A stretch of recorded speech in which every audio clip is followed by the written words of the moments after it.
As Sei's blood splattered the ogre's soldiers, some tasted it, struggling to believe this wasn't a nightmare. General Chun was dumbfounded. A single strike had killed a Nirvana realm expert. Was this god of war Sulong? It wasn't Sulong. As Chin wondered if a new legendary realm warrior had emerged, the ogre army continued its momentum. The Qin army cavalry arrived instantly. Charge! Bai Chi's cold voice cut through the silence, igniting the morale of the Qin cavalry behind him. Kill! Kill! Kill! The thunderous roar shook the earth as the iron cavalry pierced the ogre formation with their dragon spears. The sounds of tearing flesh became a symphony of death. This was no longer a battle, it was a slaughter. Screams erupted. The ogres finally snapped out of their shock, dying under the hooves of the Qin cavalry. Those further away turned to flee in terror.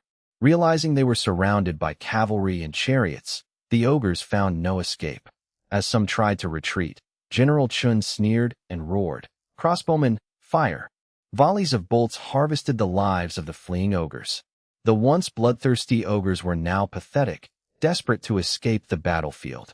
From above, the massive ogres looked like prey being hunted by small humans. It was a scene of brutal, bloody efficiency. Humans were the masters of all things. They would not be oppressed by alien races. "We surrender. Spare us," the ogres wailed. Trapped between crossbows and cavalry, they had nowhere left to run. Any attempt at a counterattack was easily crushed. General Qin signaled the crossbowmen to stop. Usually, the Emperor Lord preferred to release prisoners. Though Qin didn't know about the public support energy rewards, he instinctively wanted to show mercy. Suddenly, a cold voice echoed across the field. "Commander, by orders, no survivors. No surrender accepted." The deputy general relayed Bai Chi's icy intent. They were arrogant when bullying humans, but now they wanted mercy? There was no such cheap grace. Alien races who crossed them would be executed. The Qin crossbowmen resumed firing immediately, ignoring Chun. Desperate screams filled the air as the ogres were cut down. Bai Chi's forces remained merciless. The ogres' struggle was futile against such power. The city gates swung open. Boom! The Qin heavy infantry marched out, shields raised, to crush the remaining ogres from the rear. Zhao Zilong remembered my order, followed Bai Chi's command. Swish! Zhao joined the slaughter, his eyes cold behind his mask. Humanity shall stand. All invaders must die. The human roar signaled the final, brutal phase of the massacre, lasting until sunset. All 100,000 ogres were annihilated, their blood staining the moat red. General Chun and his men remained in a daze. Even after Bai Chi returned, they couldn't process the sheer dominance of the Qin army. Report: 1,300 defenders, 37 heavily wounded Qin infantry, 136 lightly wounded cavalry. 100,000 ogres annihilated. Bai Chi waved his hand dismissively. He knew his soldiers, capable of reaching the peak of the Nanshan realm, would never be defeated by mere Ninghun realm ogres. General Qin's jaw dropped at the report. A total victory. Not a single Qin soldier had died in the main engagement. Commander Bai, this is a legendary achievement. The Emperor will reward you greatly. Chun was trembling with excitement. Bai Chi shook his head. The Emperor ordered me to defend, not to attack. I have disobeyed. Nonsense, Chun insisted. A general in the field acts on his own judgment. The ogres started this. You are justified. Bai Chi smiled, then chilled Chun to the bone. I have decided to cross the river and invade the ogre empire. Chun stuttered. Invade? You want to invade? Think carefully. If this goes wrong, it will trigger a full-scale war between the two empires. Chun pleaded with him to reconsider. Defending was a merit, but unauthorized invasion was treason. I must make them fear us so that our frontier remains secure forever, Bai Chi replied coldly. He didn't mention that if he had more troops, he would have wiped the ogre empire off the map entirely. Chun was speechless. General Chun, hold the city. Keep this secret. I will take the blame at the capital later. I will share the punishment with you, Commander, Chun declared. Chun worried about the difficult terrain and logistics. If it were easy, I would have done it already, Chun muttered. Bai Chi suspected I wanted him to test the ogre empire anyway. It's no matter. We'll treat it as a stroll, Bai Chi said, relying on Zhao's spatial ring for supplies. Men, leave the wounded, the rest follow me. We cross the river now. Bai Qi declared with icy killing intent. Courtesy demands reciprocity. Let's give these beasts a surprise. Understood. The Qin army's roar was so thunderous it seemed to shake the clouds above. Under the cover of night, Bai Qi led his 200,000 troops away from Nanjiang City, aboard small crimson airships. With my wedding approaching, Bai Qi planned a lightning strike to demonstrate the Yanhuang Empire's might as a wedding gift. Meanwhile, in the imperial capital, my stance on the southern frontier had earned the Yanhuang Empire recognition from many duchies and races. Seeing the benefit of a peace-loving ally, Chen Kun received confirmation that night from various states wishing to join the 100 Tribes Alliance. Even the Winged Tribe Empire, despite lingering hostility over my past actions, could not ignore the alliance's benefits and chose to join. Most imperial races joined, while a few cautious duchies remained on the sidelines. Envoys within the Yanhuang Empire began negotiating further cooperation on behalf of their nations. Chen Kun upgraded the envoys' residences and scheduled the official announcement of the 100 Tribes Alliance for the day before my wedding. Chen Kun promised that after the wedding, lucrative cooperative opportunities would follow. To show goodwill, I released all alien captives from Xintian City, gaining public support energy and favor with my allies. The envoys praised me, creating a harmonious atmosphere. On the very night, Bai Qi slaughtered 100,000 ogres. General Chen sent couriers and notified the Jinyui to report Bai Qi's unauthorized mobilization to the emperor. General Chen dared not conceal this from me. He reported the battle's success while subtly pleading for leniency, fearing I would be enraged by Bai Qi's insubordination. However, the Jinyui, acting on my prior orders, suppressed the report and blocked the southern frontier envoys from entering the capital. The report was to be kept out until the situation was settled. That night, in the Imperial Study System, congratulations. Your General Bai Qi slaughtered 100,000 ogres, winning the southern defense. Gained 200,000 public support energy. I, reviewing alien data, smirked. Bai Qi is efficient.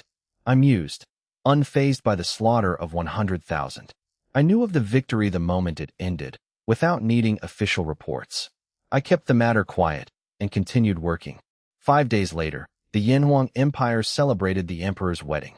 I married my adopted daughters, Miss Huin and Su Huimi. I declared a 5-year tax exemption across the 7 prefectures. The entire empire erupted in celebration.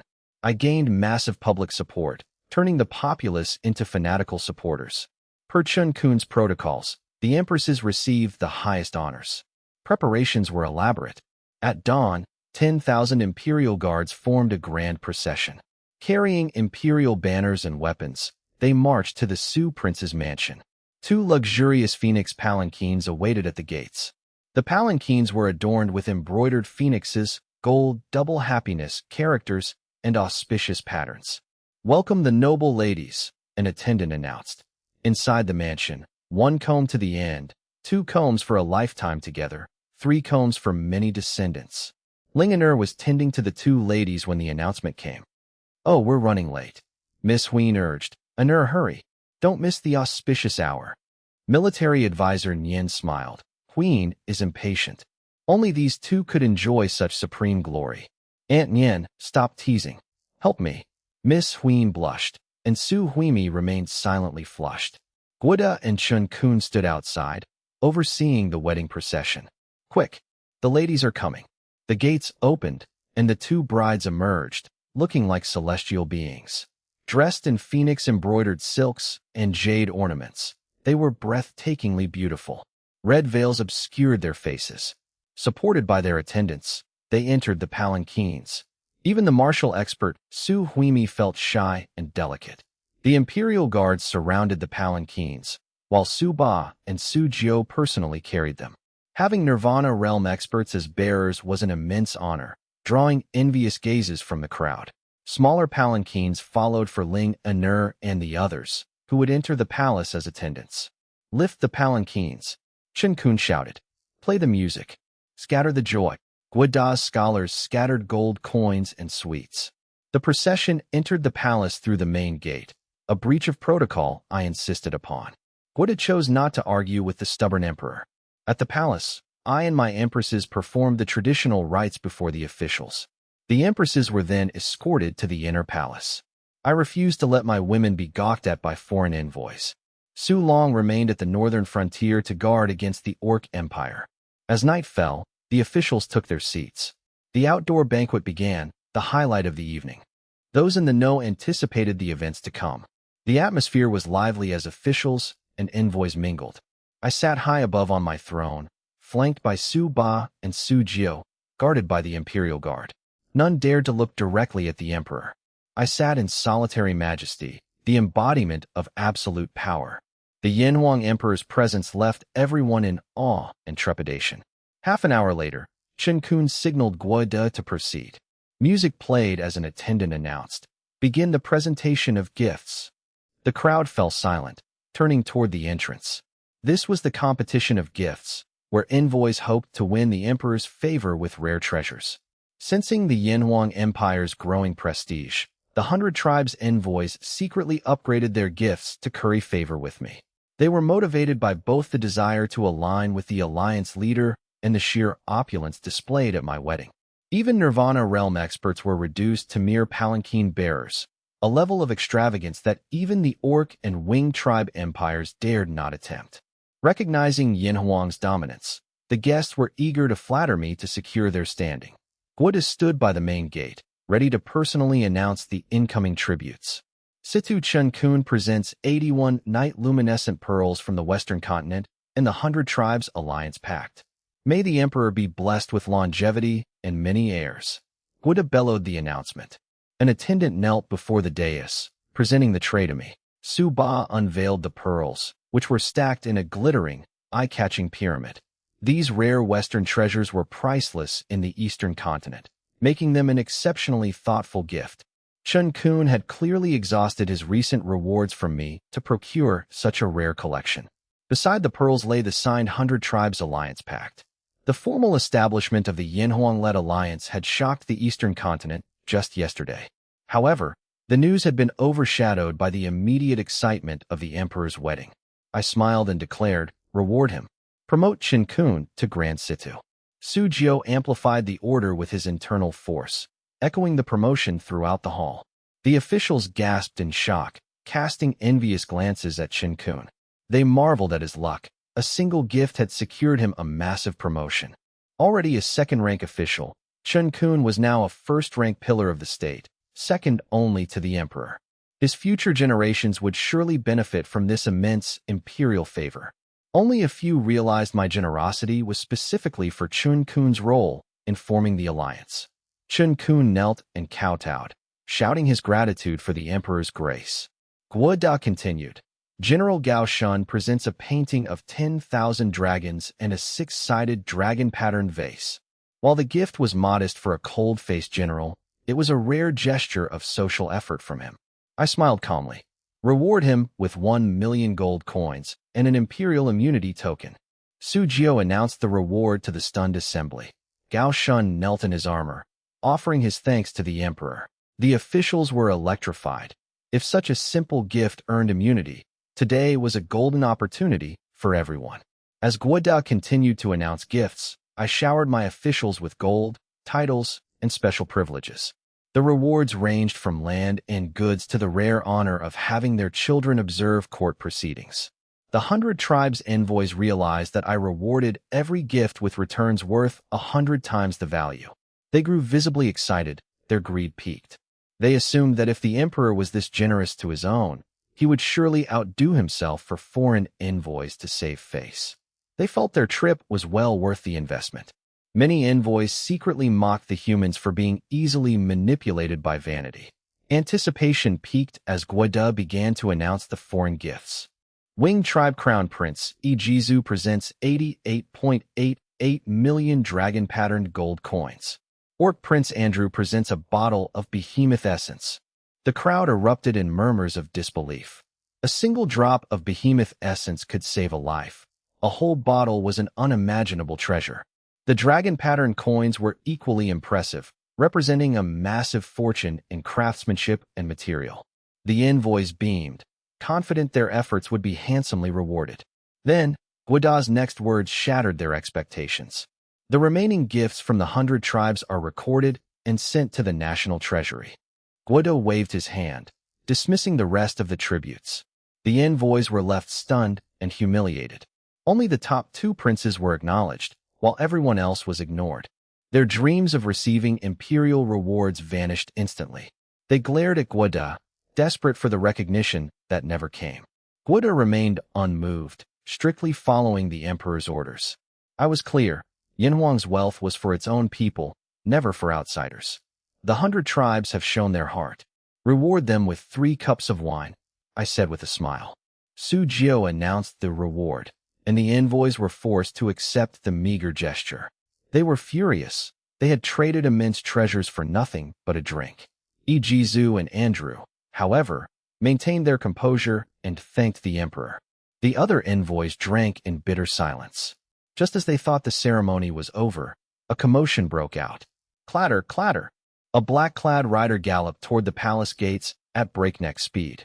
The crowd frowned, wondering how anyone could breach the Imperial Guard's perimeter so brazenly. Guada shouted in alarm, ordering the guards to intercept the intruder. The rider roared, "Stand aside. Urgent report from the southern frontier. I am a deputy general under commander by Qi of the Qin army.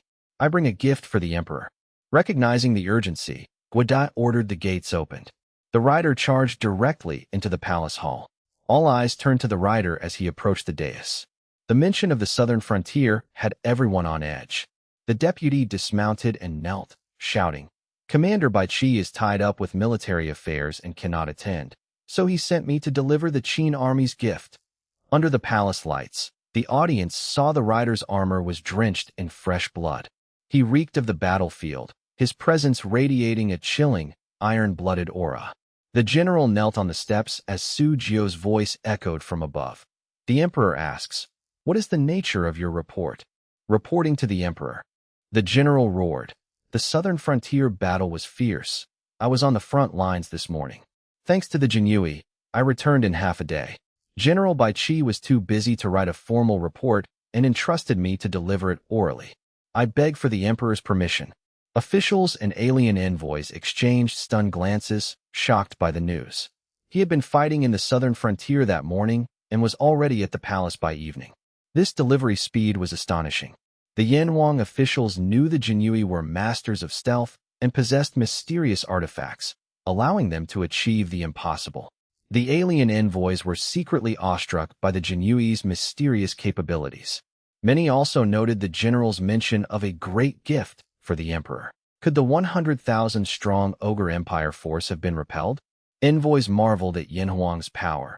Even the Orc Empire couldn't have achieved such a victory in under half a month. After a long pause, Su Jiu relayed, "The emperor grants permission." The general took a breath, preparing to deliver even more shocking news. 5 days ago, General Bai Qi led our 200,000 troops via Crimson airships to seize control of Nanjiang City. Using strategy, Bai Qi lured the 100,000 ogres out. When they attempted to slaughter the city, we surrounded them from both sides. We annihilated the 100,000 ogres, losing only 1,300 soldiers with few others wounded. The crowd was stunned. "My God, 100,000 ogres, completely wiped out. Incredible." Alien envoys gasped, while Ijizu and Andrew stared in disbelief at the power of their master's army. To annihilate 100,000 ogres with negligible losses was a feat unmatched by any general on the eastern continent. Yet, the calmest observers realized this victory occurred 5 days ago. Why did the general say he was fighting this morning? The crowd held their breath, waiting for the answer. Su Jiu relayed, "The emperor is pleased." "What reward do you seek?" The general shouted. "My report is not finished. Wait until I finish. Then the emperor may reward or punish as he sees fit." Chen Kun frowned at the man's audacity. He had heard Bai Qi's troops were fierce, but even a deputy general dared to defy the emperor's presence. "I permit it," I said, standing up. "Speak." After the defense, Bai Qi, hating the Ogre Empire's provocation, led us across the river that night to strike back. 4 days ago, we captured 11 border towns and slaughtered the alien inhabitants. 3 days ago, we took 2 major ogre cities, slaughtered the inhabitants, and burned them to the ground. 2 days ago, we fought without rest, capturing 3 more towns, burning millions of tons of supplies, and executing 200,000 captives. We built a monument of heads taller than the city walls. 1 day ago, we reached the ogre capital, surrounded it, and demanded the ogre emperor surrender or face total annihilation. Today, the ogre emperor sent 7 Chuanchi experts and 200,000 elite cavalry. Bai Qi's silver-masked general fought the 7, killing 2 and wounding 5. We slaughtered the 200,000 cavalry. Bai Qi entered the palace, dragged the ogre emperor from his throne, forced him to sign a surrender, and burned the capital before retreating, leaving the ogre relief army to find only ashes. We have killed 1 million ogres, destroyed 20 cities, and burned countless supplies. I have returned. General Bai Qi should be resting in Nanshan now. The general spoke with pride, detailing the Qin army's lightning campaign. They had struck the heart of the ogre empire, destroyed their capital, and killed their top experts. The officials gasped. 200,000 men reached the ogre heartland. The ogre emperor forced to his knees. Bai Qi's bloodlust is terrifying. Military officials were ecstatic, feeling the thrill of seeing their army dominate the ogres. Chen Kun, however, stood frozen in shock and bitterness. He never imagined Bai Qi would go this far. The emperor only wanted a deterrent, not a total war.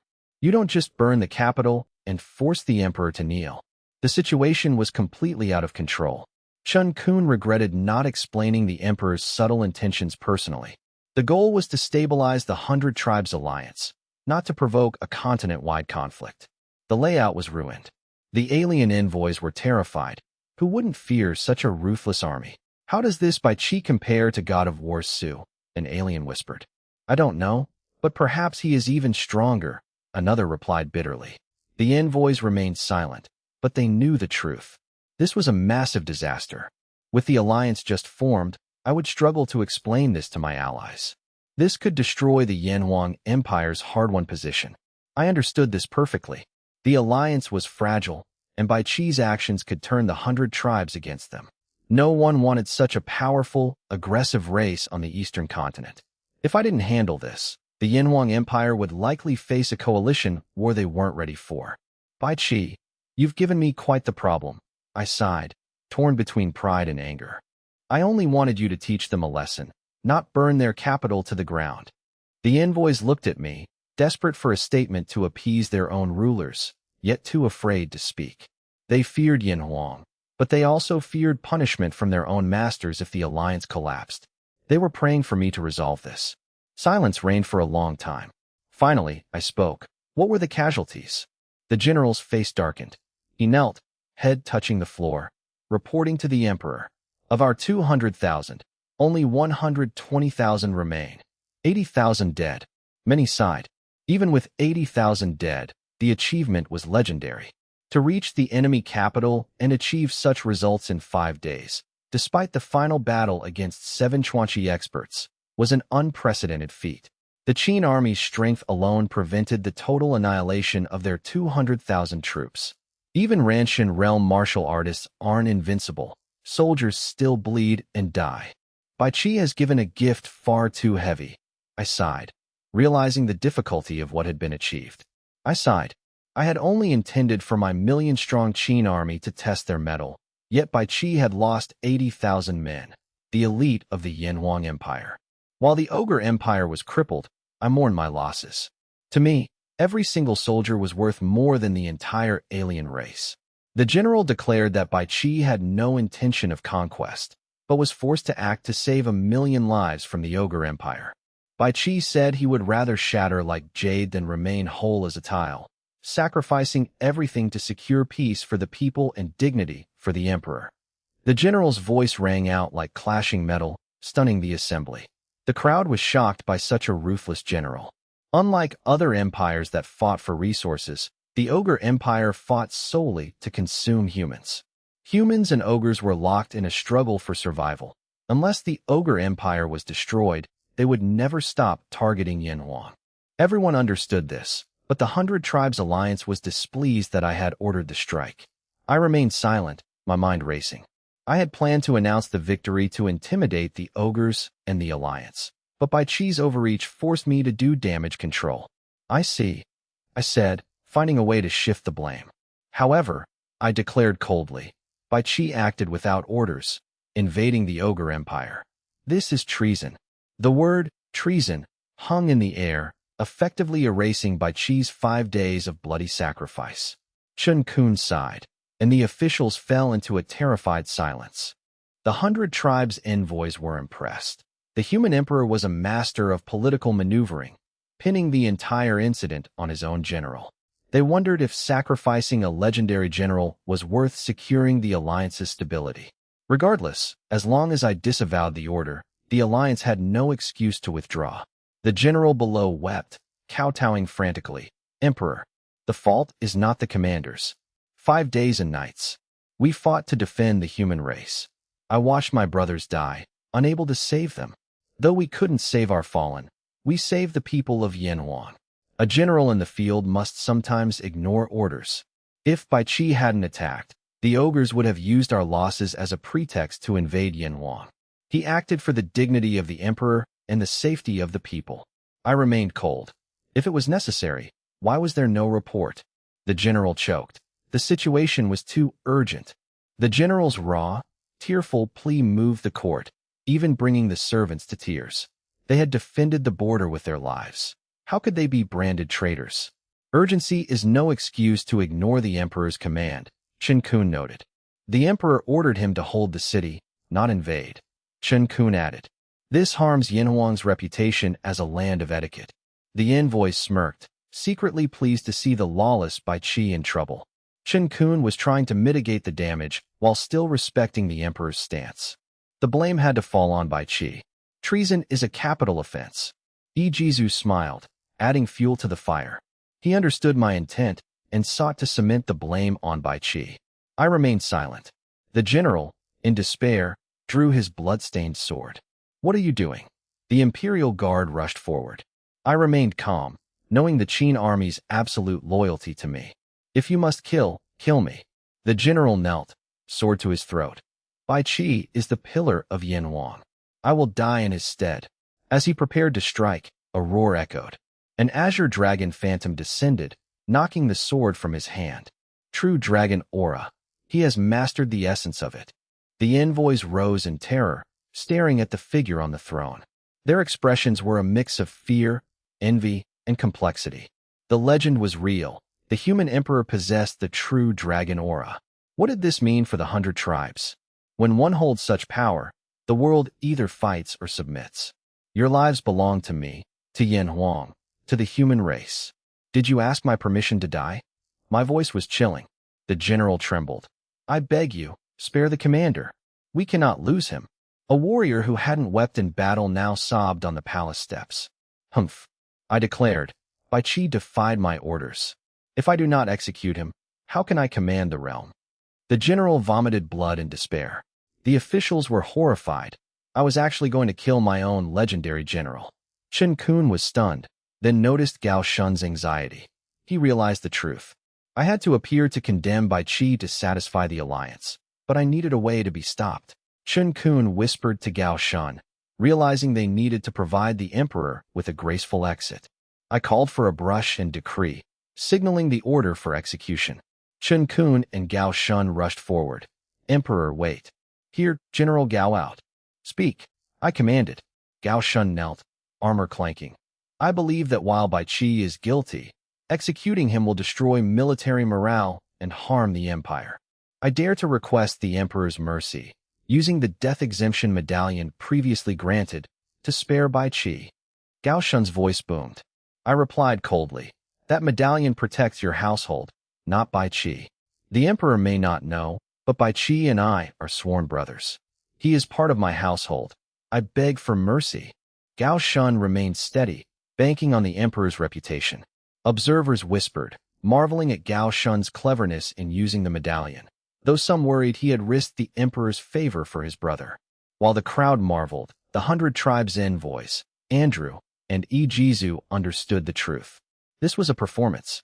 With the Jinui present, the emperor surely knew of the brotherhood between Gao Shun and Bai Qi. I never intended to execute Bai Qi. The medallion was a calculated setup. If the situation were minor, a small punishment would suffice, letting Gao Shun use his medallion. If it escalated, the emperor would feign an execution, forcing Gao Shun to intervene and save his brother. Any seasoned official could see through my political theater. Only the deputy general, pleading at the steps, was truly ignorant of the charade. Humph! I finally spoke, feigning anger. Gao Shun, you dare threaten me? I dare not. I only seek mercy for my brother, trusting in your word as emperor. Gao Shun spoke softly. As a founding official, Gao Shun's status and closeness to me rivaled that of Zhuge Liang or Su Long. I sighed. Very well. I revoke the medallion, but I shall spare Bai Qi's life. Gao Shun and Chen Kun bowed in gratitude, chanting long live the emperor. The deputy general wept with joy, kowtowing until his forehead bled. Bai Qi's ability to inspire such loyalty in the Qin Army Legion proved his charisma as a famous general. I, knowing Bai Qi's loyalty was absolute, never feared him. This trust was why I used him as a scapegoat. However, he cannot escape punishment. I ordered the Qin army to return to the capital, stripped Bai Qi of his rank, and confined him to his home. Gao Shun would oversee the legion. Chen Kun was ordered to draft the decree immediately. Confinement was no real punishment. It was a facade to appease the 100 tribes. Without a time limit, it was clearly a show. I needed to blame the unauthorized attack on the Ogre Empire on a disobedient subordinate. Many began to envy Bai Qi's position. Though everyone knew it was a farce, my public stance saved face for all parties. Bai Qi's military achievements were immense. He was clearly being groomed for greater things. The alien envoys were relieved. The 100 Tribes alliance would remain intact. Furthermore, I sighed, 80,000 men died for this. I will grant their families 100 gold coins each, provide for their children, and have the Imperial Guard escort them. I grant the fallen the rank of 7th rank martyr. A monument will be built in the palace grounds to honor their names. I tasked Guoda with the arrangements. I then turned to the deputy general, who pledged his life to the emperor's service. It is simple: eat, rest, and return to the southern frontier. The crowd was confused. Why send him back if the army was withdrawing? Where are the remains of my 80,000 soldiers? I asked calmly. The deputy general explained that only 10,000 could be recovered during the retreat. The rest remained in the Ogre Empire. The deputy general reported honestly. They shall not be buried in foreign soil. Tell Bai Qi to redeem himself by bringing every single body back. My tone turned icy. Notify the Ogre Empire. Let my army enter to retrieve our dead, or the remaining 800,000 Qin army soldiers will have their fill of blood. The deputy general saluted, vowing to deliver the message tonight. The envoys were stunned by the emperor's overbearing nature. I refused to suffer any loss. The officials were emboldened. This was the true Yanhuang emperor. Resistance was futile. The threat of 800,000 troops was absolute. I allowed Bai Qi to keep the spoils of war while demanding the return of the fallen. It was a transparent, perfunctory gesture. Without the need to maintain the alliance, I wouldn't have bothered with the facade at all. The deputy general ate, bowed, and departed to join the Jinhui. He would reach the southern frontier by morning. The efficiency of the Jinhui was truly terrifying. The banquet resumed. While the officials were relaxed, the envoys were deep in thought. They analyzed the intelligence regarding the Qin army's strength, the legendary man in the silver mask, and Bai Qi's tactics. The events of the wedding would spread across the eastern continent within 2 days. This would be the true test of the alliance. I knew the risks of this information being exploited by the Dark Knight race and the Ogre Empire. I summoned Suba. Tell Gao Shun to recruit 80,000 men to replenish the Qin army. Tell Chen Kun to initiate the alliance plan tomorrow morning. I needed to stabilize the 100 tribes with benefits before the rumors could take root. I also needed the Qin army at full strength, as my other elite forces were currently occupied. With Su Long guarding the southern frontier, Gao Shun protecting the imperial capital, and local garrisons immobile, I could only deploy my 1 million Qin army troops and the Imperial Guard. The Qin army would be the vanguard if the Yanhuang Empire went to war. Inform them now, I ordered. Understood, came the reply. Suba quickly descended the stairs to carry out the emperor's instructions. Half an hour later, Su Ba returned. Gao Shun and Chen Kun had used the excuse of the banquet to depart. 2 hours later, near midnight, I signaled my attendants to prepare for my return to the palace. I left the remaining guests to Guada and the Imperial Guard to manage. Amidst the officials' cheers, aweary I returned to the palace, where the cunning palace remained brightly lit. The grounds were adorned with red lanterns and festive characters to celebrate the wedding. Maids stood in silent rows as I walked toward the cunning palace. Su Huin and Su Huimi were waiting inside. The two empresses were in the cunning palace, while the other consorts remained in their respective quarters, having officially entered the harem. Though the others usually stayed in the cunning palace, they had vacated it for the Su sisters on this wedding night. "Greetings, Emperor Lord," the maids at the entrance bowed. "You may withdraw," I replied. I dismissed my attendants, leaving them to wait outside the palace. While tradition dictated attendants should serve on a wedding night, I disliked the intrusion, and no one dared challenge me. Creak. I entered the room, decorated in vibrant red. Two beautiful women sat on the bed, their heads covered by red veils. They trembled slightly, shy and silent. A romantic atmosphere filled the air. I chuckled. I used a jade rui to lift their veils, revealing their stunning beauty. The night was short, and the morning sun rose, leading the emperor to forego the morning court. Marrying both sisters was a delight beyond compare. The next morning, I announced the cancellation of the court assembly, ordering all memorials sent to the imperial study. As officials whispered knowingly, a decree was issued nationwide. It proclaimed the two Su sisters as empresses, heads of the 6 palaces, and models of virtue for the world. The dual empress decree was met with public celebration. I also issued titles for my other consorts, whom I hadn't been able to visit the previous night. Fortunately, they were understanding and not resentful. Led by military advisor Nian, the women had gathered at the Chengqian Palace to gossip, with Nian even bringing Unin along for the night. Though unconventional, the emperor's favor meant no one dared criticize them. Following the empress decree, I named Nian Qingyi as noble consort, Ling En'er as virtuous consort, Shangwan Waner as virtuous consort, and Princess Mingzhu as wise consort. Despite the wedding, I rose early to wash and prepare for the day. The women were occupied with the complex rituals of their new positions, while I headed to the imperial study. I had not forgotten the urgent matters regarding the 100 Clans Alliance. I forced my thoughts back to duty. The 100 Clans Alliance still demanded my full attention. In the imperial study, I reviewed memorials. A Jinui reported, "Emperor Lord, Bai Qi has departed Nanjiang City and entered the Ogre Empire." And the Ogre Empire's reaction? I asked calmly. None yet, but Commander Yang suspects they are preparing an ambush. They are moving troops despite their outward cooperation. The Jinui added that 12 legendary realm experts had secretly left the Ogre capital, their whereabouts unknown.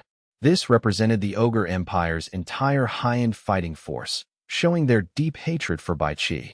12 such experts could certainly threaten Zhao Zilong. I smiled. Send the third elder from Xintian City to intimidate them. I don't want war yet. I just want the soldiers' remains back. Understood. With the third elder and Zhao Zilong present, the Ogre Empire's elite could no longer threaten Bai Qi's legion. One more thing, Emperor Lord. The Jinui reported that the 8,000-strong reserve legion would arrive in 7 days, and Shin Kun had successfully negotiated various support treaties with the 100 clans. He handed over Chun Kun's secret memorial. I reviewed the requests. While Chun Kun could handle supplies, military support required the emperor's approval. Of the 60 treaties, 1/3 requested military aid. Over 20 alien duchies needed Yinhuang's military to quell rebellions or invasions, while others sought aid from the Wing tribe or Orc empires. Unlike Yinhuang's aid, support from other empires came at a steep price. I aimed to build an interest group centered on imperial-level powers to ensure the alliance's stability. Order Gao Shun to take his 100,000 traversing camp soldiers to support the most critical duchies. Call the Huban Army and the Zhuge Crossbow Legion to the capital. I plan to further develop my other 2 legions. Since Bai Qi was occupied in the south, other legions needed to fill the gap in military support. Understood. The Jinui bowed and departed. By integrating the duchies into Yinhuang's sphere of influence, I effectively neutralized the threat of a united front against my empire. By noon, I wanted to visit my new empresses, but they were busy with palace affairs. Sighing, I returned to my work. Over the next few days, the Huban army, Zhuge Crossbow Legion, and the new Qin army recruits arrived in the capital. Gao Shun and Zhang Jiaoyang had already departed to provide support to the duchies. Chen Kun continued to travel between the various clans to coordinate aid. Meanwhile, rumors of the conflict between Yin Huang and the Ogre Empire spread, sparking conspiracy theories among the various clans despite my claims that it was a localized military decision. The Yin Huang Empire is tyrannical and a cancer to the eastern continent. The Ogre Empire has been humiliated and pushed to the brink by human threats. We cannot let Yin Huang survive. If we spare them, we are next. Agreed. The Dark Knight race proposes a new 100 Tribes alliance to seek justice for the ogres. These anti-Yin Huang sentiments were secretly orchestrated by the Dark Knight race and the Ogre Empire. At the height of the propaganda, the Dark Knight race formally proposed a new alliance against Yin Huang. However, few races were willing to join.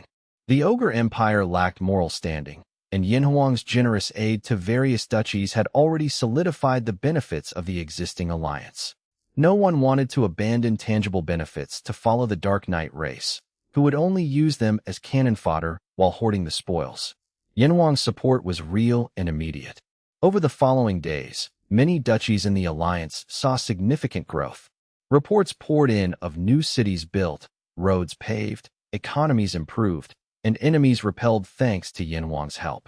Even the Winged Tribe and Orc empires, having helped only occasionally, were showered with tributes and beauties by the smaller duchies, enjoying unprecedented prestige. They realized that winning adoration through benevolence was far superior to ruling through fear. The prestige of the major empires soared as their citizens were treated with reverence and legal preference in the allied duchies. The emperors of these major powers saw their domestic authority reach new heights. Within half a month, all members of the alliance had gained more than they expected. Seeing the success, many other races clamored to join. I accepted them all to neutralize opposition and prepare for my next strategic move. This was essential for my upcoming plans. However, some powers tried to make unreasonable demands. The Dark Knight Empire demanded that Yin Huang withdraw as leader and let them take over. The Kobold Duchy demanded 800 million gold coins, 30,000 tons of energy ore, and 8,000 human beauties as a condition for joining. These factions thought they had found a weakness in Yin Huang and pressed their luck. Clearly instigated by the Dark Knight race, they demanded resources under the guise of joining the alliance. I dismissed these shameless requests with a single word: scram. I made it clear: friends get wine and supplies, enemies get war. To join, one must accept Yin Huang's terms and subordination. Otherwise, there was nothing to discuss. The alliance was my tool for resource integration and strategic deployment. It also allowed Yin Huang to reap hidden benefits. I would not tolerate sabotage. If pushed, I would use force to crush these agitators. Faced with Yin Huang's iron-fisted stance, the dissenters were forced to back down, harboring secret resentment. Half a month passed, and I received frequent system notifications. Thanks to Chen Kun and Gao Shun's support, Yin Huang gained the loyalty of the alliance, earning me significant public support energy. Though the gains from foreign races were small, they accumulated into a substantial total. In 2 weeks, I had harvested over 2 million points, a lucrative new revenue stream. I used 80,000 points to train 80,000 new Qin army recruits, bringing the legion to full strength. This cost 80,000 public support energy. I spent another 200,000 points to expand the capacity of the Huban army and Zhuge Crossbow Legion to 100,000 each. Training the new recruits and upgrading existing soldiers cost an additional 1.9 million points. The Huban army reached Baishui Realm Tier 5, while the Zhuge Crossbow Legion reached the peak of the Ninghun Realm. With my remaining hundreds of thousands of points, I purchased demon contracts for my Jinui. The 2 legions were deployed to support the Alliance's military requests. It was a perfect way to train troops and earn more energy. One day, in the Imperial Garden. The garden was a masterpiece of classical architecture, featuring pavilions, rockeries, and lush greenery. I sat in the Nanshan Pavilion, reviewing memorials while Ling and poured tea. Shangwan Waner peeled fruit for me.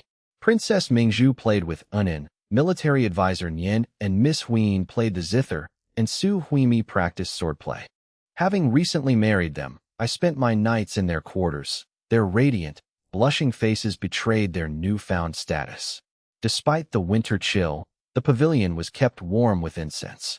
Surrounded by beauties and soft music, the life of an emperor was intoxicating. I reached for my tea, only to find the cup moved. Unin was on the table, holding the teapot and sipping from the spout. Caught, the fox blinked its black eyes and dropped the pot. Unin! It squeaked, scurrying into Princess Mingzhu's arms to munch on an apple. Glutton! You never grow up. I laughed, chiding the fox for stealing my tea. Unin turned away, pouting. I often wondered if the system had misidentified the creature. It acted more like a pampered pet than a nine-tailed fox. Husband, let me get you a fresh pot. Lingener smiled. The women addressed me as husband to maintain intimacy within the palace. I smiled brightly and nodded. A maid hurried to the pavilion, kneeling to report that a Jinui officer awaited me with urgent news. The imperial palace's rear quarters were strictly for women, barring even eunuchs. The Jinui had no access to the imperial garden. I stood up, telling the maid to have the officer wait in the imperial study. Miss Huyin draped a cloak over my shoulders, concerned about the cold. Miss Huyin stopped playing, floated over, and gently fastened the cloak for me. Return to Cunning Palace first. I will join you shortly, I said. Miss Huyin blushed, nodding gently. State affairs come first, my husband. We will wait for you at Cunning Palace for our meal. Touched by her understanding, I patted her hand and strode toward the imperial study. A Jinui officer followed me into the study. Before I could even sit, the officer knelt and whispered, "The Dark Knight race has made their move, Emperor Lord." I was unsurprised. I had anticipated their impatience. "Oh, what have they done?" I asked with a smile. The Ogre Empire, the Kobold Duchy, and over 30 other races met in the Dark Knight capital. As of this morning, they have officially announced the formation of the Anti-Suyu alliance. I chuckled, unfazed. Continue. The officer reported that all 30 participating races had joined, and the Dark Knight race was secretly pressuring other 100 tribes alliance members to defect and join their resistance against the Yanhuang Empire. They claim the Yanhuang Empire harbors malicious intent, planting secret agents within other races, and that the 100 tribes must purge the Yanhuang Empire and the vile human race. The officer continued his report. I frowned, realizing the Dark Knight race was using propaganda to incite the entire Eastern continent against humanity. Do they know my true intentions? I had been using the 100 Tribes Alliance to infiltrate duchies with demon contracts and bribe influential families with gold coins. I had hoped to slowly absorb these smaller powers into the Yanhuang Empire over time. If the Dark Knight race had discovered this, the situation was dire. I believe they do not, Emperor Lord. The officer explained that Commander Yang's intelligence suggested the Dark Knight race was merely slandering them without concrete proof. Just slander, then. I smiled. That is fine. What is the stance of the other races in the alliance? As long as there was no proof of my manipulation, the threat remained manageable. Some duchies are hesitant, but only half have taken any action, mostly economic or military posturing, which has proven ineffective. The officer noted the Orc Empire was distracted by a succession crisis, while the Wing Tribe Empire, likely due to the Etion incident, was secretly providing military support to the Anti-Suyu alliance. Other major powers like the Dark Elf, Three-Eyed, Elemental, and Half-Dragon races were choosing to remain neutral, following the lead of the Orcs and Wing Tribe. Thanks to the Jinyui's superior intelligence, I remained ahead of the curve. I tapped my desk, contemplating the situation. I hadn't expected the Dark Knight race to go as far as forming a formal alliance. They had openly declared war on the Yanhuang Empire, betting everything on a decisive victory. My eyes glinted coldly. I wondered if they could handle the consequences of failure. I had expected the alliance members to be unreliable, but I had hoped to keep the major empires on the sidelines. Now, aside from the Wing Tribe's covert meddling, the other empires were choosing non-interference, leaving Yanhuang isolated. With duchies unable to help and empires unwilling, the Yanhuang Empire was effectively standing alone. I remained calm. As long as the major empires didn't intervene directly, the situation was still under my control. Ijizu is still too inexperienced to influence the Wing tribe empire like Andrew does, I mused. I smiled to myself. Andrew's success in inciting the Orc Empire's succession crisis had effectively neutralized their ability to intervene against Yanhuang. Unlike the unified Yanhuang Empire, the Orcs were paralyzed by internal power struggles. Your foresight is unmatched, Emperor Lord, the officer flattered. I then asked about Bai Qi. General Bai returned this morning, but is currently in confinement as ordered. Guoda is overseeing the burial of the 80,000 fallen soldiers in the Mausoleum of Loyal Souls. The officer reported. Despite his great service, Bai Qi had been punished, yet his loyalty remained absolute. Good.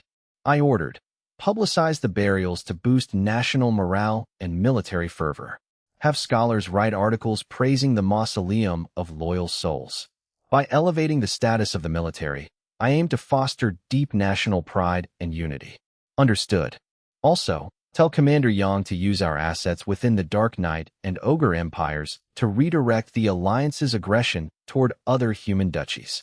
Let them fight each other first. I smiled coldly. I wanted to escalate the chaos. I refused to let the Yanhuang Empire bear the brunt of the Alliance's initial momentum. Furthermore, with Bai Qi sidelined, I needed to buy time to keep the other empires watching from the sidelines. Finally, I hoped to use the conflict to force the independent human duchies to realize their vulnerability. I knew well the greed and selfishness inherent in human nature. By using the Anti-Suyu alliance as a blade, I would force these duchies to seek protection under the Yanhuang Empire. If successful, the alliance would inadvertently help unify the Eastern Continent's human nations under my rule. Yes, Emperor Lord. The Jinui agent trembled, bowing his head. As an elite operative, he instantly grasped the Emperor's underlying intent, feeling a surge of awe. The Emperor was not only ruthless, but a master of using others to do his dirty work. Dismissed, I commanded. I smiled, opening a memorial. Tell Yang Mingwei to let the situation simmer. Only by observing the process can we see the essence and turn crises into opportunities. I was balancing internal stability with external expansion. The once passive I had transformed. My systematic planning and decisive, imperial strategy were now fully on display. Understood, the agent replied. The Jinui bowed and hurried off to relay the instructions to Yang Mingwei. I hadn't wanted to use such harsh tactics against the human duchies, hoping to maintain some racial solidarity. However, when the 100 Tribes Alliance formed, the Jinui had approached these human duchies to discuss joining the Yanhuang Empire. The duchies refused, hoping to leverage Yanhuang's influence for status while demanding the same benefits granted to alien factions. They wanted rewards without contribution. I would have ignored such greed from aliens. They were destined to be my victims anyway. But this was different. The human duchies were insatiably greedy. Despite Jinui warnings that Yanhuang's fall would leave them vulnerable to alien invasion, they refused to unite. Some royal families even expelled the envoys, declaring, Yanhuang has no right to rule us. We won't join an alliance that favors aliens over its own kind. Consequently, no human duchy sent envoys to my wedding or the alliance formation. They clung to their power, blinded by greed. I understood, no one willingly surrenders authority. Since they refused, Yanhuang would stop being polite. Human unification was inevitable. The Anti-Suyu alliance provided the perfect pretext to teach these duchies a lesson. Without Yanhuang, they were nothing. They would either submit or be crushed by the alien hordes. Alone in my study, my eyes glinted with cold resolve. I had to be as ruthless to greedy humans as I was to aliens. Over the next few days, Yanhuang continued supporting various duchies, accumulating significant public support energy. The Eastern Continent remained deceptively calm. The Anti-Suyu alliance stayed quiet. I hoarded my energy, planning to unlock more of the tech tree later. 5 days after the alliance formed, envoys gathered at the Dark Knight Empire's capital, the alliance's leader. The Dark Knight Imperial Court was in session. The hall was packed with Dark Knight officials on the left and various alien envoys on the right. The Dark Knight monarch sat high on his throne, surveying the crowd. I am pleased by your presence. With this alliance, we shall discuss how to strike at the Yanhuang Empire. The monarch, an elderly man and the strongest legendary realm martial artist of his race, spoke with a raspy voice. This is no small matter. Speak freely so we may devise the best strategy.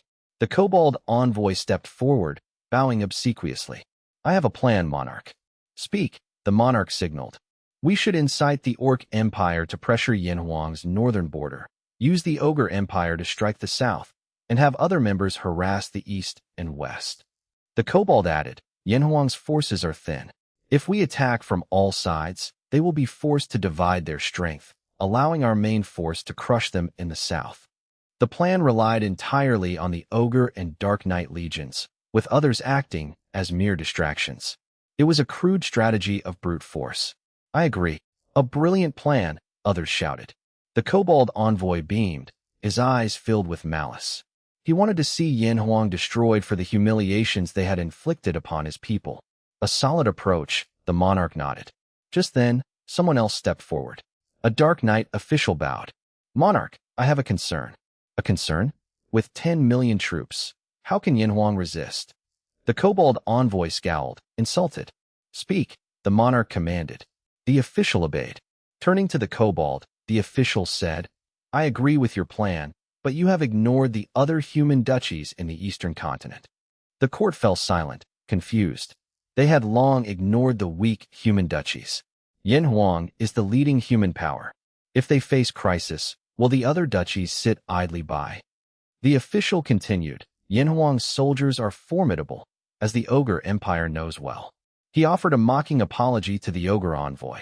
If we get bogged down in a stalemate, and these other human duchies strike us from the rear, we might be the ones destroyed, the official concluded. The court gasped. A chill ran through the room. They had forgotten the sheer combined numbers of the other human states. The room went deathly quiet. While individual duchies were weak, their combined force numbered in the millions. If they rallied to defend their most powerful nation, it would be a disaster for the alliance. Cold sweat broke out across the room. They had all miscalculated, failing to realize that their assumption of human selfishness might be wrong. A military official suddenly shouted, Silence! How dare you? Our alliance is unbreakable. What do a few human duchies matter? I agree. I am willing to lead 50,000 Dark Knight troops to crush the human nations and pave the way for the Emperor to conquer the Yanhuang Empire. Military officials clamored for war, ignoring the civil official's strange, subtle smile. What is your strategy? The Dark Knight monarch asked. The monarch frowned, lowering his voice to consult the civil official, showing his willingness to listen to counsel. Since the official identified the problem, he surely had a solution. All eyes turned toward the civil official. Military leaders glared, fearing more defeatist talk. The official smiled and bowed. My opinion aligns with the general's. To conquer Yanhuang, we must clear obstacles first. Let us feign weakness and send envoys to Yanhuang to stall them, while we use our main force to wipe out the other human duchies. The official spoke calmly. But our alliance is fresh and morale is high. Isn't it a waste to use such momentum on small duchies? Won't we be exhausted before facing Yanhuang? An attendant questioned. Merged into 16175, the official countered. As long as Yanhuang isn't threatened, the other human states remain scattered.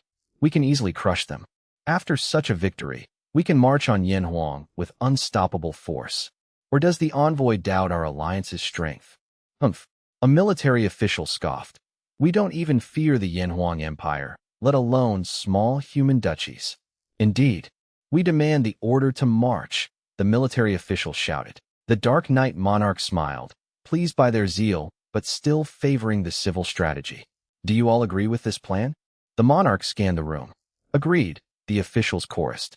Support grew as more envoys joined the consensus. With 2/3 in favor and the rest abstaining, the strategy was set. It is decided, the monarch ordered. As alliance leader, I command you to mobilize. We will split into 7 routes and eliminate all human duchies within 3 months.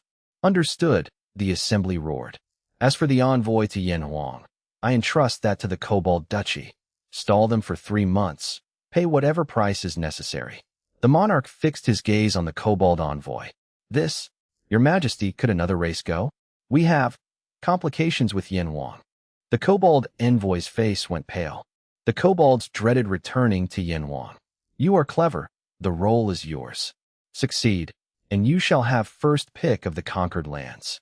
The monarch offered a soft, manipulative comfort. Very well. The envoy gritted his teeth and agreed. 3 days later, in the Yin Wang imperial capital, the morning court assembly was underway, with officials reporting on state affairs. The Grand Academician Mansion and Martial Arts School expansion is complete, with 3,000 new students. Pilot branches in the 7 prefectures are teaching youths for free, but we are short 3 million gold coins. I wave my hand. Use the usual installment plan. Go to the Ministry of Revenue. With demon servants in key positions, I trusted my administration implicitly. I had introduced these modern management concepts myself. Winter approaches, and Baishan County needs disaster prevention infrastructure. The Ministry of Works reported. Merged into 16201. Approved. Have the Ministry of Revenue fund it, and extend these measures to all 7 prefectures. I authorized the spending. Though I had the favorable weather talent, these projects bolstered public morale. The 100 Clans Alliance aid has drained the treasury to under 30 million gold coins. A winter disaster could be catastrophic, the Ministry of Revenue warned. Merged into 16206. The treasury was low due to my ambitious expansion. Have Zhuge Liang transfer 200 million from the tobacco and alcohol firm to the treasury. Raise prices for foreign sales, citing winter inflation. I said calmly. The firm was highly profitable, with reserves guarded by northern troops. Most profits usually went to my private coffers. Moving my private funds to the state treasury was trivial. Brilliant Emperor, the official praised, relieved. An attendant entered the hall, causing a hush. Only urgent matters warranted such an interruption. The attendant knelt. Emperor, an envoy from the Kobold Duchy has arrived. Merged into 16217. Kobolds? Why are they here? I frowned. Aren't they part of the Anti-Emperor Alliance? The court whispered in confusion, but I realized the Dark Knight Empire was finally moving. The Dark Knight race would never miss such a chance. I was happy to let others fight the first wave. This bought Yin Huang time to prepare, observe the enemy, and let the alliance weaken itself against the smaller human duchies. My move serves 4 purposes at once. I mused, eyeing the Kobold envoy. Why is he here? To seek peace, the attendant whispered.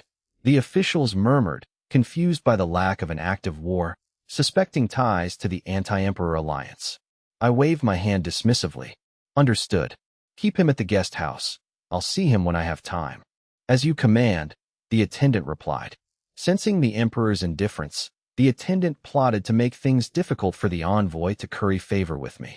The attendant planned to notify his brother at the guest house to harass the Kobold. Now, where was I? I pivoted to the empty treasury. Issue a decree to the 7 prefectures. Nobles who donate wealth to the empire will receive my calligraphy and the title of benevolent family, equivalent to a 7th-rank noble. Larger donations yield greater power. Would draft a price list. Don't sell anything 4th rank or higher.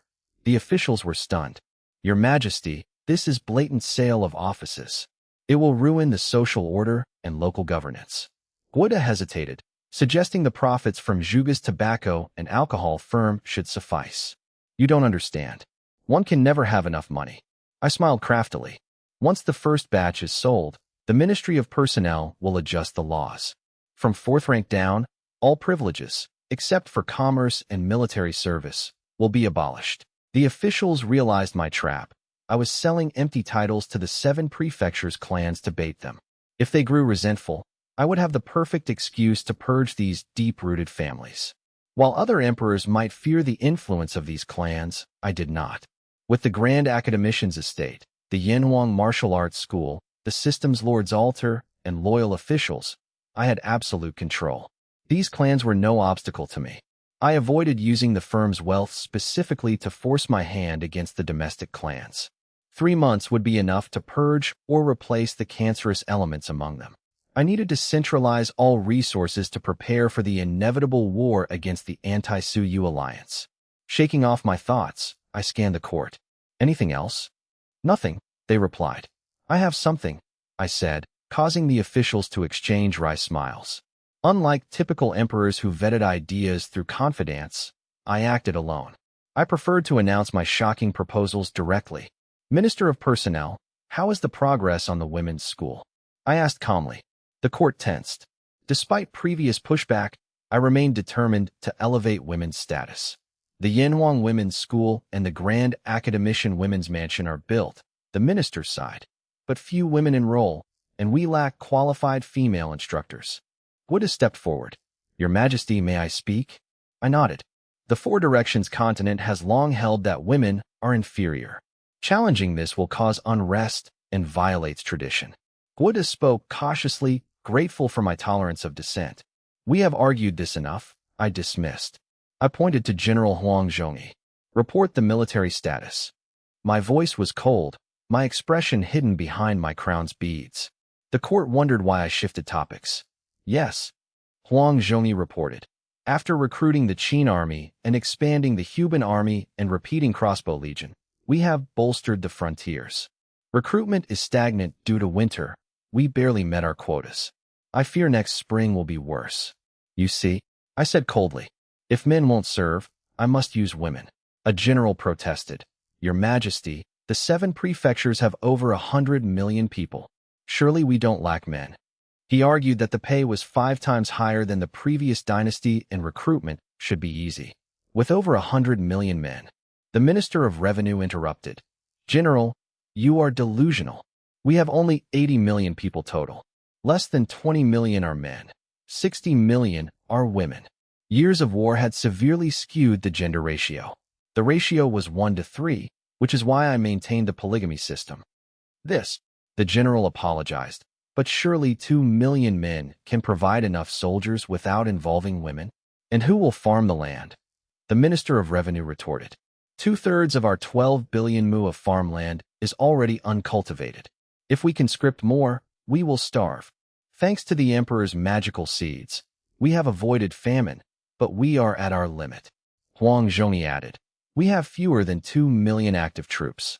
If we don't expand, we cannot survive the coming war. The general was left speechless. The court fell silent, missing Chun Kun's diplomatic wisdom to resolve the labor conscription dilemma. Finally, someone suggested, encourage more births through polygamy to restore the ratio. I sneered at the short-sightedness of my officials. Oh, my voice chilled. How many farmers can afford 2 wives? If we prioritize sons, we'll face a gender crisis in 20 years. Is that your solution? My words left the officials trembling. My logic was profound, leaving the officials shocked by my foresight. I emphasized that a balanced gender ratio is essential for a stable society. Given the Yanhuang Empire's agricultural roots and limited economic capacity, most citizens struggle to afford even 1 wife, let alone a second. Without economic growth, policies encouraging marriage and childbirth remain empty gestures. Lacking independent, high-level talent among my officials, I must personally craft and refine major policies. I acknowledged the risks of promoting women's status, but vowed to keep them under control. My will is set. Establish women's martial academies and academic institutions. Encourage women to farm and join the military. I declared calmly. While shifting gender roles takes time, I needed to make my stance clear.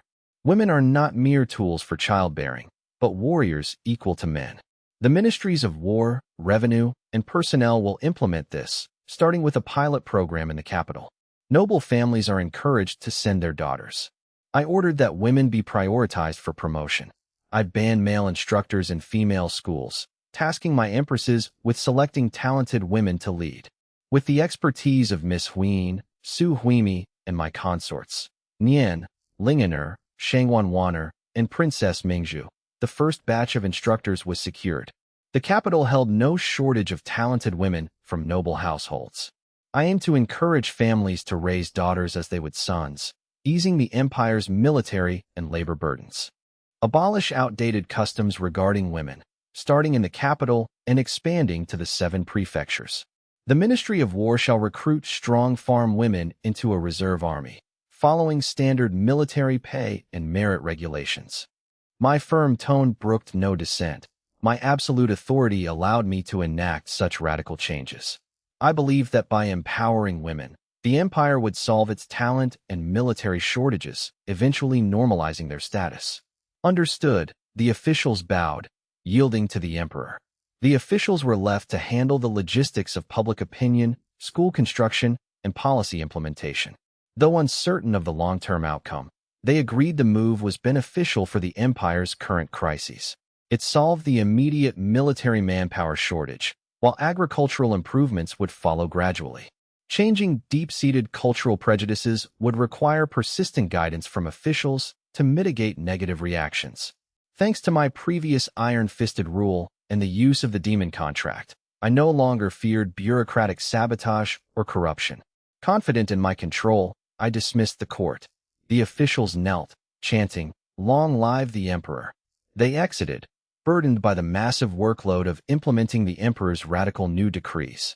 An attendant cautiously reminded me about the waiting Kobold envoy. I had assigned attendants to track my administrative duties. Even a wise ruler needs reminders to manage a vast empire. Resting on my dragon carriage, I decided, leave the Kobold there. I have no desire to see him. The timing was wrong, and the envoy was an annoyance. The attendant bowed and asked where to go next. To Cunning Palace, I replied, weary of the imperial study. At the imperial capital's guest house. What? I am an envoy of the Kobold Duchy, and I must pay to stay here. The envoy shrieked. He demanded to know why the civilized Yanhuang Empire treated guests this way. The official sneered, a guest? You represent an anti-emperor alliance duchy. Our rules. Non-allies pay for their own stay or leave. You, the envoy, fearing for his life on the streets, swallowed his pride. Fine. How much? He growled. 1,000 gold coins per day, the official replied. No credit. Pay for a month up front. This is robbery. The envoy was livid, complaining that no other empire charged envoys while refusing them an audience. Robbery is a crime, the official chuckled. Non-allies pay for their own food, transport, and lodging. If you don't like it, leave. The official urged him to pay or get out. The envoy threatened to demand an audience with the emperor to protest. An imperial attendant entered, mocking the envoy's desire to leave. The attendant eyed the kobold with disdain. The envoy demanded to see the emperor, intending to report the corrupt official. He sneered at the attendant, masking his disgust. The emperor is busy and won't see you. He suggests you stay in the guest house to avoid being executed by the city guards. The attendant giggled maliciously, leaving the kobold stunned and speechless. The kobold envoy grew anxious. Why was the human race great emperor ignoring him? Did he not care about the Anti-Suyu alliance or the 100 tribes? Was his peace mission being dismissed? He suspected the great emperor had caught wind of something and was intentionally avoiding him to intervene in the alliance's plans against the human duchies. Cold sweat broke out on the envoy. He stepped forward, desperate. Why won't the emperor see me? I am here for peace. An attendant recoiled in disgust, spitting toward the envoy. My body is noble. I cannot be tainted by your dog's stench before seeing the emperor. The envoy seethed but forced a fawning smile, sliding a bag of gold coins to the attendant. Good sir, I have urgent business. Please, put in a word for me. I come for peace. He believed that if he could just meet me, he could offer enough benefits to make the emperor hesitate and ensure the Yanhuang Empire stayed out of the conflict. The attendant pocketed the gold and smirked. I've delivered your message. As for peace, that's not my concern.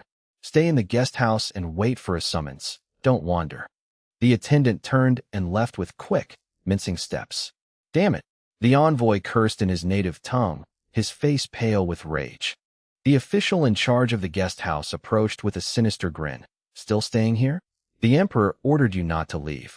Our soldiers are sharpening their blades, hoping to behead a kobold for good luck. The envoy shuddered.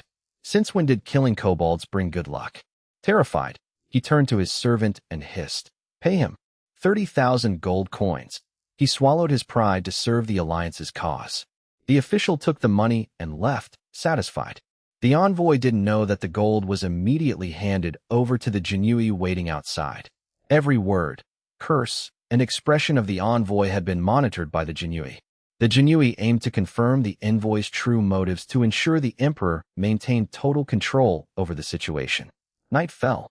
The envoy's dinner was a dry bun and pickles, His bed was a hard, filthy wooden plank. Even hot water cost gold. He endured the hardship, driven by his mission. Deep at night, the envoy and his servants climbed the wall. Think I'll just sit and wait? How foolish, he sneered. They were attempting a night reconnaissance of the imperial palace. As they prepared to jump, a shout rang out.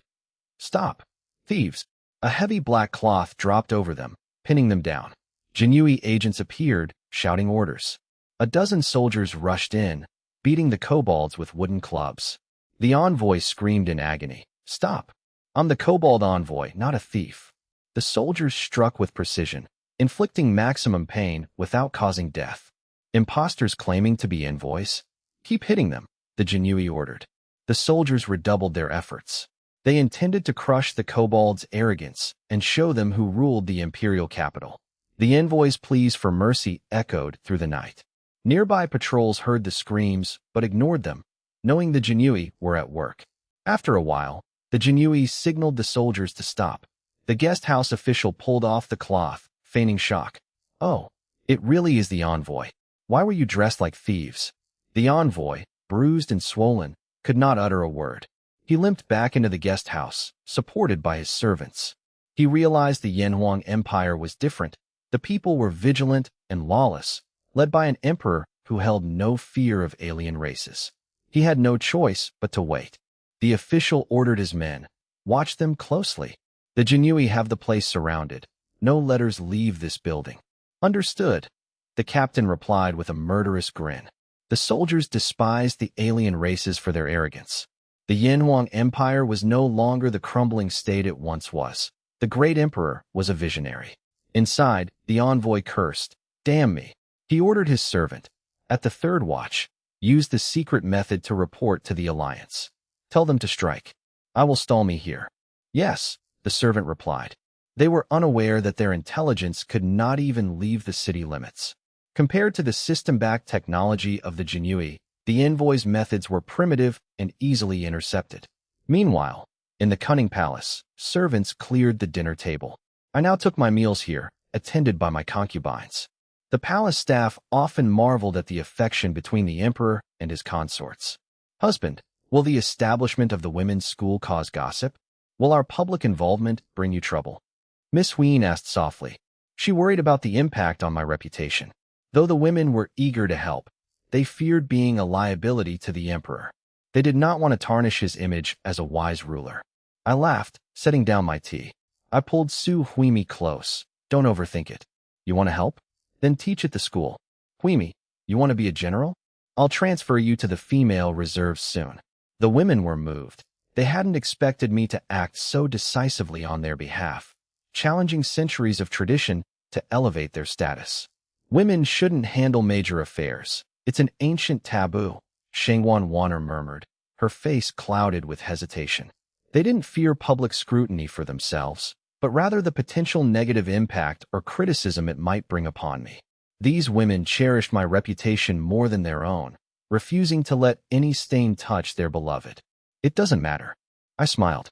Traditional gender roles shouldn't dictate one's future or limit their dreams. Restricting talent based on gender is unhealthy for the empire. Even if you prefer to stay in the palace, I would still push for this. Improving the status of women is beneficial. We must start somewhere, even if public opinion takes time to shift. I comforted them gently. The Women's Academy would be strictly female only, and all logistics and training would be kept separate from male soldiers. It would be an independent institution, protected 24/7 by the Jinui, ensuring no one in the Yanhuang Empire would dare, or be able to, harass my consorts. I was happy to see them find purpose outside the palace walls. I knew their talents in music, strategy, and scholarship rivaled any genius. Leaving such potential untapped would be a tragedy. They were living, breathing people, not mere ornaments. I wanted to help them shine. You're so kind, husband. Nian Qingyi beamed, offering me a peach, while others rushed to serve tea or massage my shoulders. The other women chimed in with sweet, affectionate words. Since I'm so good to you, shouldn't you reward me? I winked mischievously. I've fulfilled your request. Now, have you considered mine? How about sleeping together in one bed? The women blushed deeply. Miss Ween, using her status as empress, tried to maintain a stern face. "Husband, you're acting like a debauched ruler again." "You're terrible," they teased, giggling. "I've worked hard all day. Why shouldn't I be a debauched ruler at night?" I laughed, using my gang chi to shut the cunning palace doors as the servants retreated. I shouted outside, "Cancel tomorrow's court assembly. Tell the officials to handle their duties themselves and stop bothering me." "Understood." The Jinui and black-armored knights stood guard, securing the palace. With no other men present, the palace echoed with the women's shy protests and my laughter as I chased them. A Jinui deputy commander appeared, scolding the guards. "Don't you know how to set up a sound-dampening formation?" Whoosh!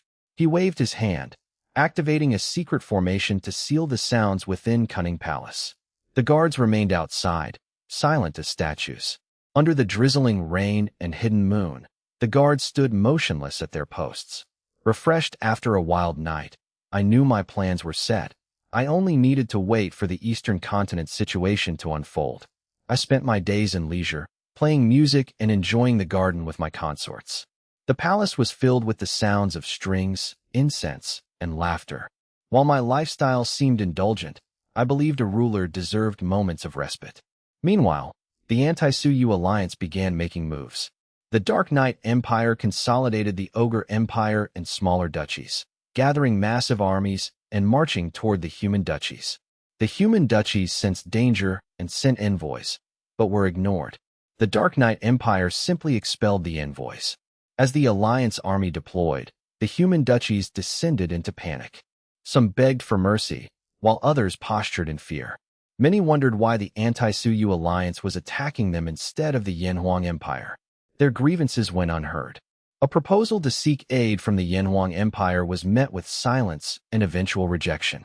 Their past slights against Yanhuang made them ashamed to ask, and they feared I would use the opportunity to annex them. Clinging to their power, the kings refused to submit. Desperate, they formed their own coalition, the Human Alliance. Excluding the Yanhuang Empire, they hoped to pool their strength to resist the invaders. In the Imperial study, I received the report. A human alliance? I chuckled, tossing the memorial aside. Without Yanhuang, they think they represent the human race? What a joke. Should I have General Yang disrupt them? A Jinui asked. I fear their unity might affect your grand plan. No need. Just keep a close watch. I smiled. Dozens of duchies, full of internal strife. If they could truly unite, they would have joined Yanhuang long ago. They lacked the vision and sacrifice required. Besides, military advisor Nian advised me to remain still. I agree. I will let them guess my next move. I smiled calmly. The Anti-Suyu Alliance, the 100 Clans Alliance, and the Human Alliance were all watching my every move. The continent was in a three-way standoff. With the 100 Clans Alliance being the strongest, most watched from the sidelines as the Anti-Suyu Alliance attacked the Human Alliance. Even as some within the 100 Clans Alliance offered to help Yanhuang support the humans, I remained silent, as if my empire were not a human one. Given my ambitions and the current tension, I could not move. Any military action by Yanhuang would signal a shift that the continent was not yet ready for. This is like a proxy war in the previous life. Any move by a major power could trigger a global conflict. I know the Eastern Continent's chaos is merely a facade. Only the Dark Knight Empire and the crippled Ogre Empire are posturing, while others remain cautious. The timing isn't right for the Yanhuang Empire to declare its stance. I am meticulously careful with troop movements to avoid giving foreign powers any pretext for aggression. Ensure Yang Mingwei keeps a close watch on the three major alliances, especially the empires within them. Report any movement immediately. I whispered, my eyes cold. Once I move, I will trample the entire Eastern Continent under Yanhuang's feet. The scent of war permeates the continent. Patience is the key. Understood. The Jinui acknowledged, reported a few matters, submitted his secret daily report, and departed. Alone, I reviewed my strategy, refined details, and dispatched secret edicts to the northern frontier, southern frontier, and the Jinui. I rubbed my temples, feeling the strain of lacking advisors. I suddenly wondered, wait, why haven't Di Renjia and Li Yuanfang appeared yet? Myriad Realms generals usually appear and pledge loyalty automatically. It had been a month. System, Where are the 2 generals I summoned? I asked internally. Rest assured, they will appear within 24 hours to 3 months, depending on their assigned native identities. What do you mean by special circumstances? I asked. The system assigns them native identities and birthplaces. If they were born on the Western continent, they cannot reach the East immediately. I gave a bitter smile. They might be outside the Eastern continent, but the system refused to reveal their locations, citing my insufficient clearance. Fine, as long as they eventually arrive, it is acceptable. As I prepared to leave for Cunning Palace, a system notification stopped me. Congratulations. Nanshan Prefecture has fully submitted, reaching maximum worship. Reward: 1 use of the Lord's altar and 1 lucky draw. Nanshan Prefecture had submitted. I was stunned. The Yanhuang Empire has 80 million people, but the system only counts those who have fully submitted. Only regions with maximum public support are included in the official census. Otherwise, my initial support would have been abysmally low, hindering development. This is the system's way of protecting me while I mature. I checked my territory data. Yanhuang Empire, 7 prefectures, Xintian City. Level 3, needs 10 million public support energy. Population, 36,547,945. Troops, 5,000 Jinyui, 100,000 Traversing Camp, 100,000 Huban Army, 100,000 Juga Crossbowmen, 1 million Shin Army. Public support, 100, worship. Energy, 3.56 million. Monthly gain, 3.65 million. Buildings, Lord's Altar, Tier 3 Barracks, System Blacksmith Shop, Energy Blender, Wenyuan Pavilion, Tier 3 Emperor Statue. The population increase consists of die-hard loyalists ready to die for me. My policies were clearly working. Tax cuts, economic and medical investment, and free schooling were costly, but worth the surge in loyalty. My tobacco and alcohol firm provided the necessary wealth to fund these initiatives. I plan to hoard public support energy to skip the Steam Age and jump straight to the Electrical Age. Steam Age weapons are useless against martial artists who can project gang chi. Only Electrical Age explosives and laser weapons can threaten such warriors. This is part of my long-term layout for Yanhuang. System, do I get a free draw every time a prefecture submits? I asked greedily. There were 5 prefectures left. Did that mean 5 more draws? No. Free draws are only for initial achievements. Opportunities are now limited. The system's cold voice crushed my hopes. Fine, I accept the rules. I shrugged.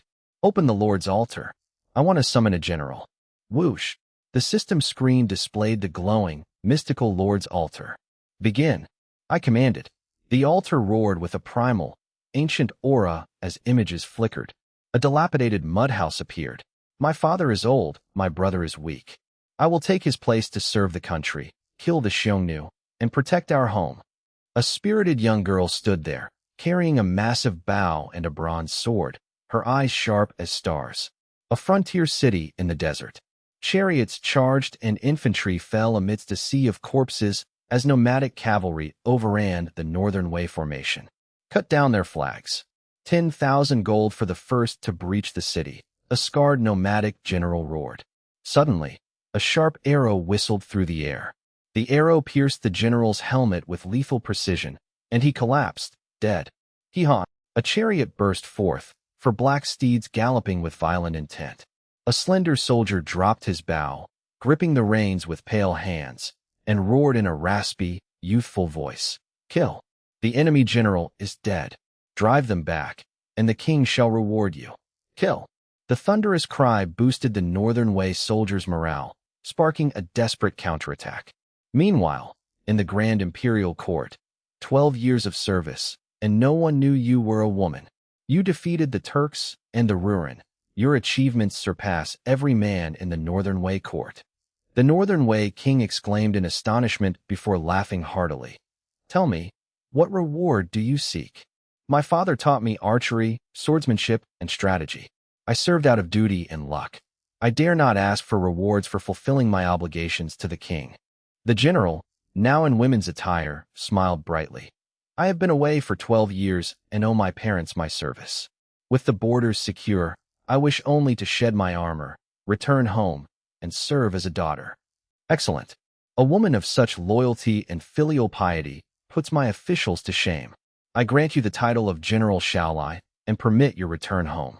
The king showered her with praise. "It's her." I was stunned. I had summoned a female general, Hua Mulan, the legendary heroine of ancient China.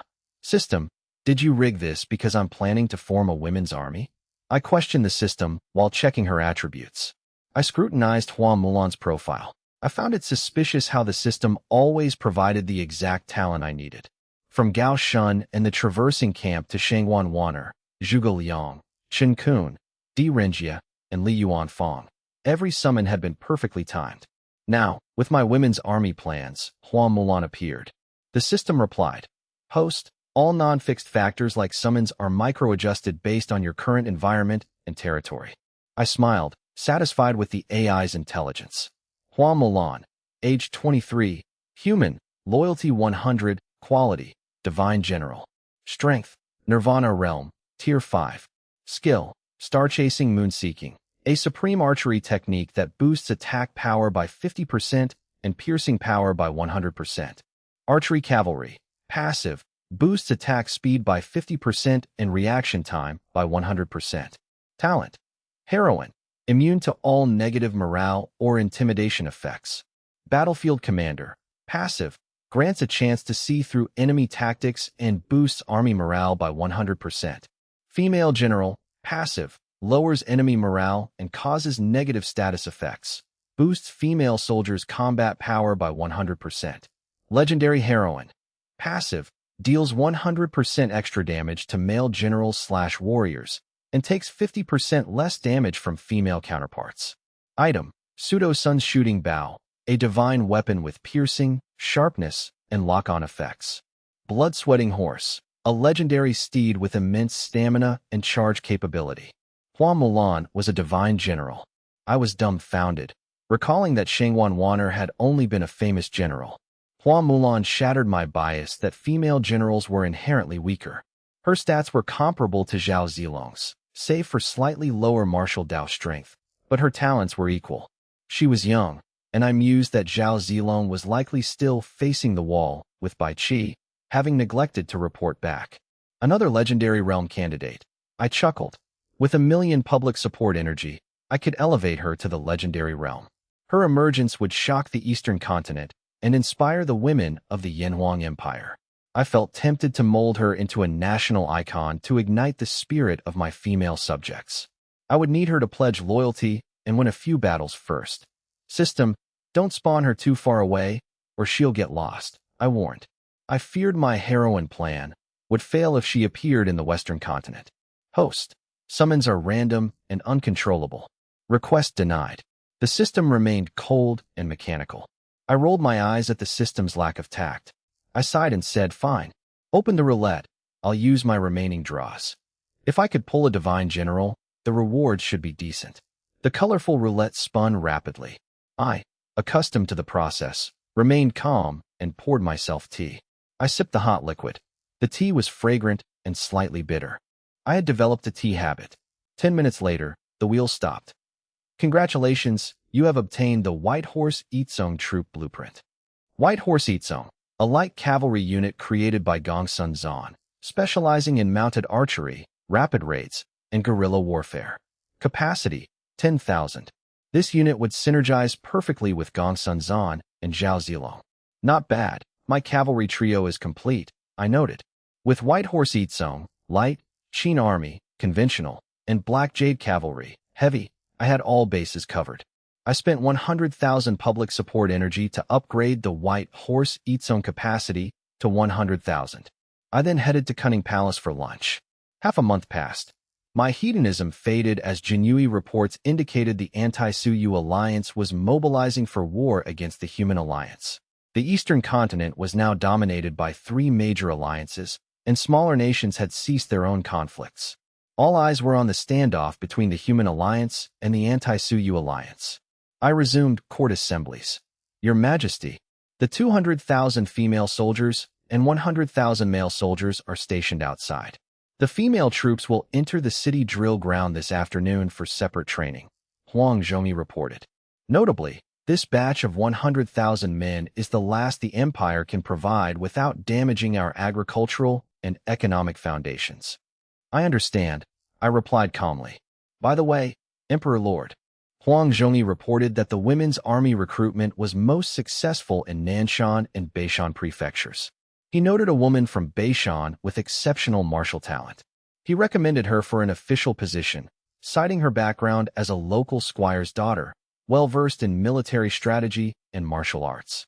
The court fell silent at his bold suggestion. The officials were stunned that the Minister of War was so quickly capitalizing on the emperor's recent push for gender equality. It was unprecedented for a woman to hold office.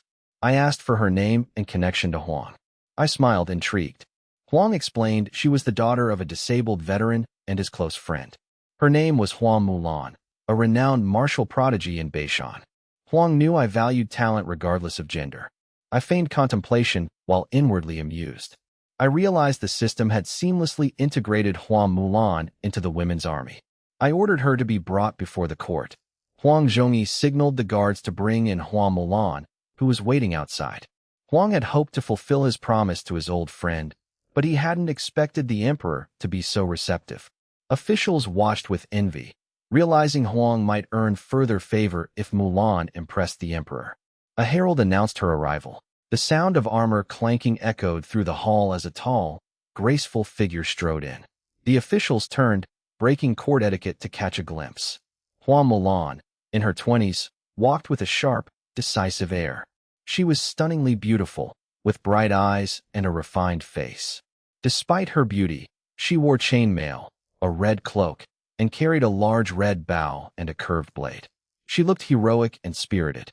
Huang Mulan greets the emperor, she declared. She knelt, boldly observing me on my throne. She was surprised by how young the emperor appeared, noting his hidden smile behind his veil. Guada, the Minister of Rights, reprimanded her for daring to stare at the emperor. Huang Zhongyi turned pale and begged for forgiveness, citing her lack of court etiquette. Huang signaled for her to lower her head.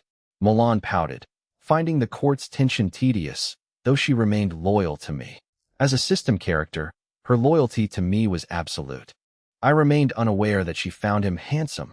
I waved off the reprimand and asked about her martial cultivation. I wanted her to reveal her strength herself.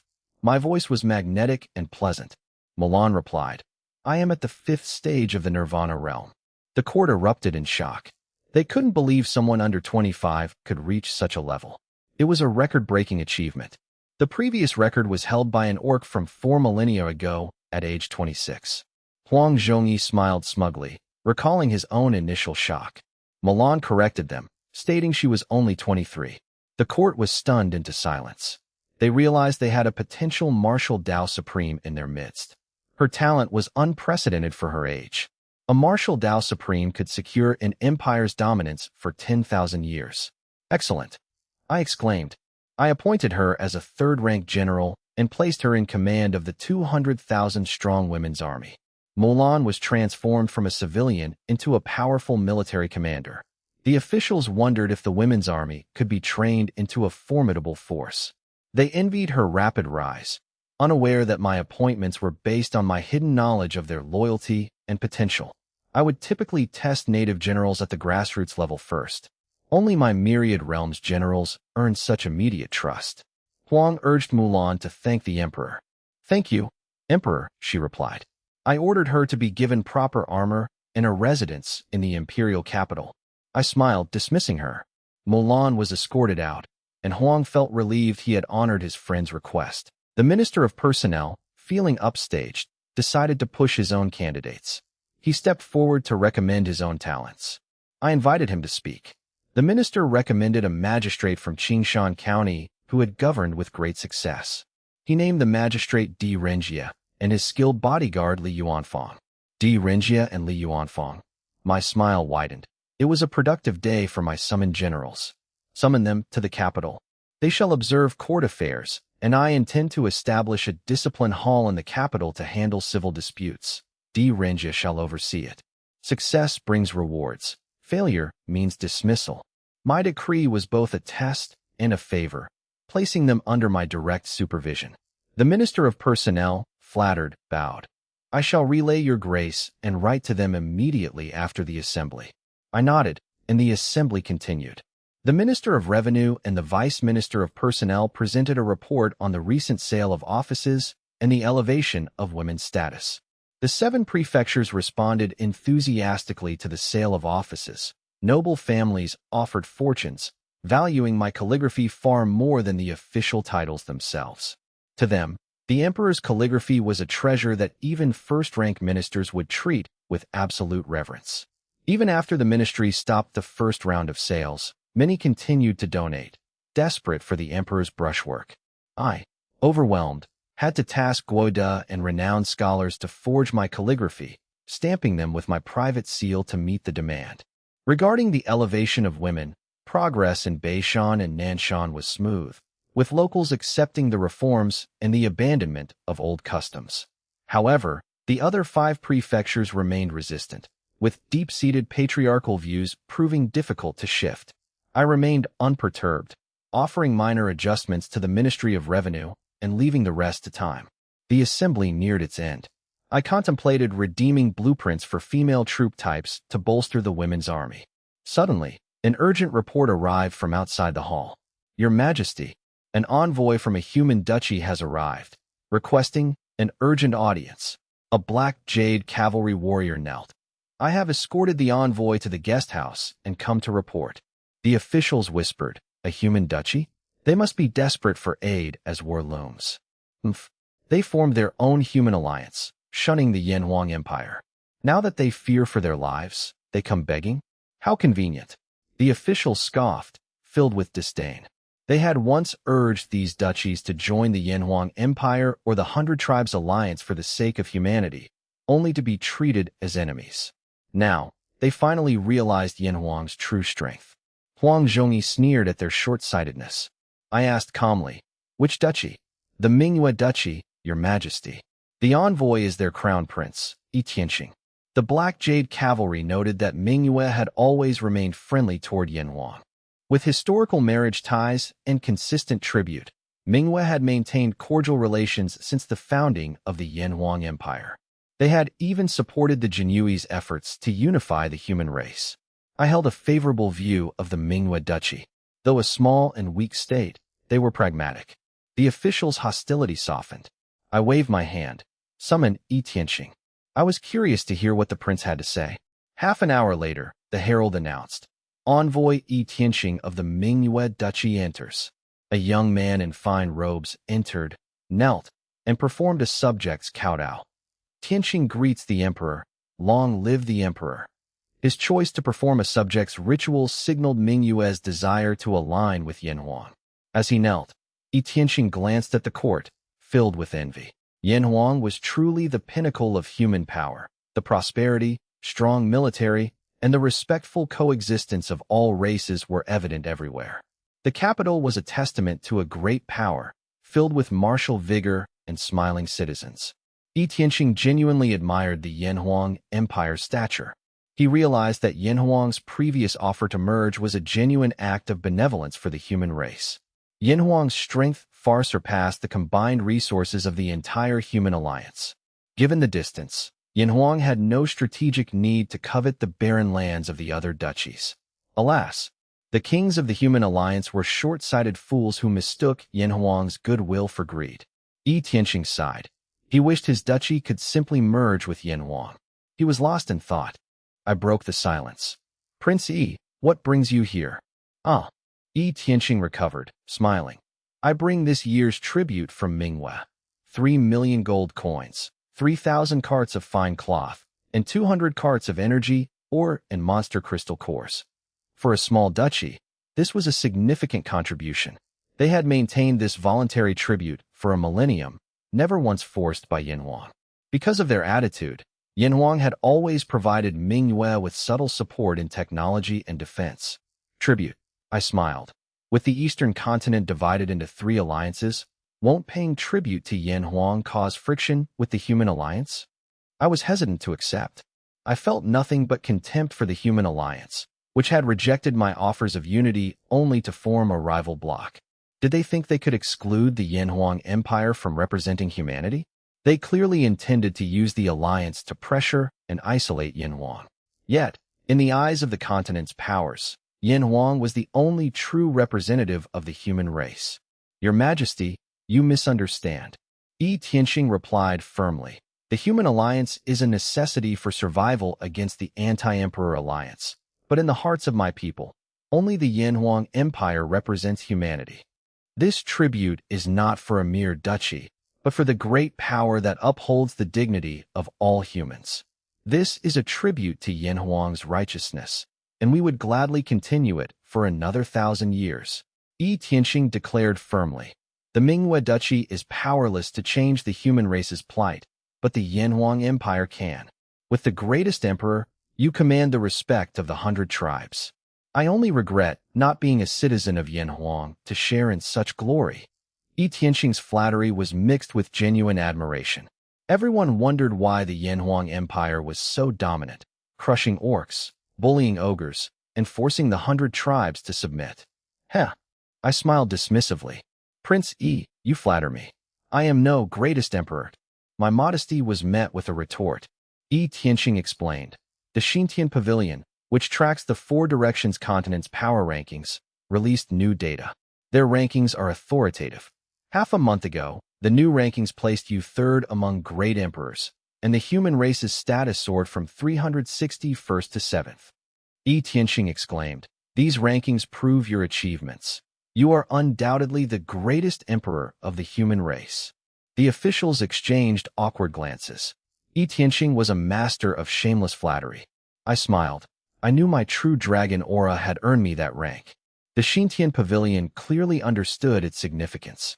I was aware of the rankings, but never prioritized them. I viewed them as mere entertainment for the masses, as true power involves far more than public perception. Guoda stepped forward, confirming. The emperor is right. The Xintian Pavilion releases such reports annually to track the status of the 100 tribes. Enough. I waved a hand. I have received your tribute, Prince Yi. State your true request.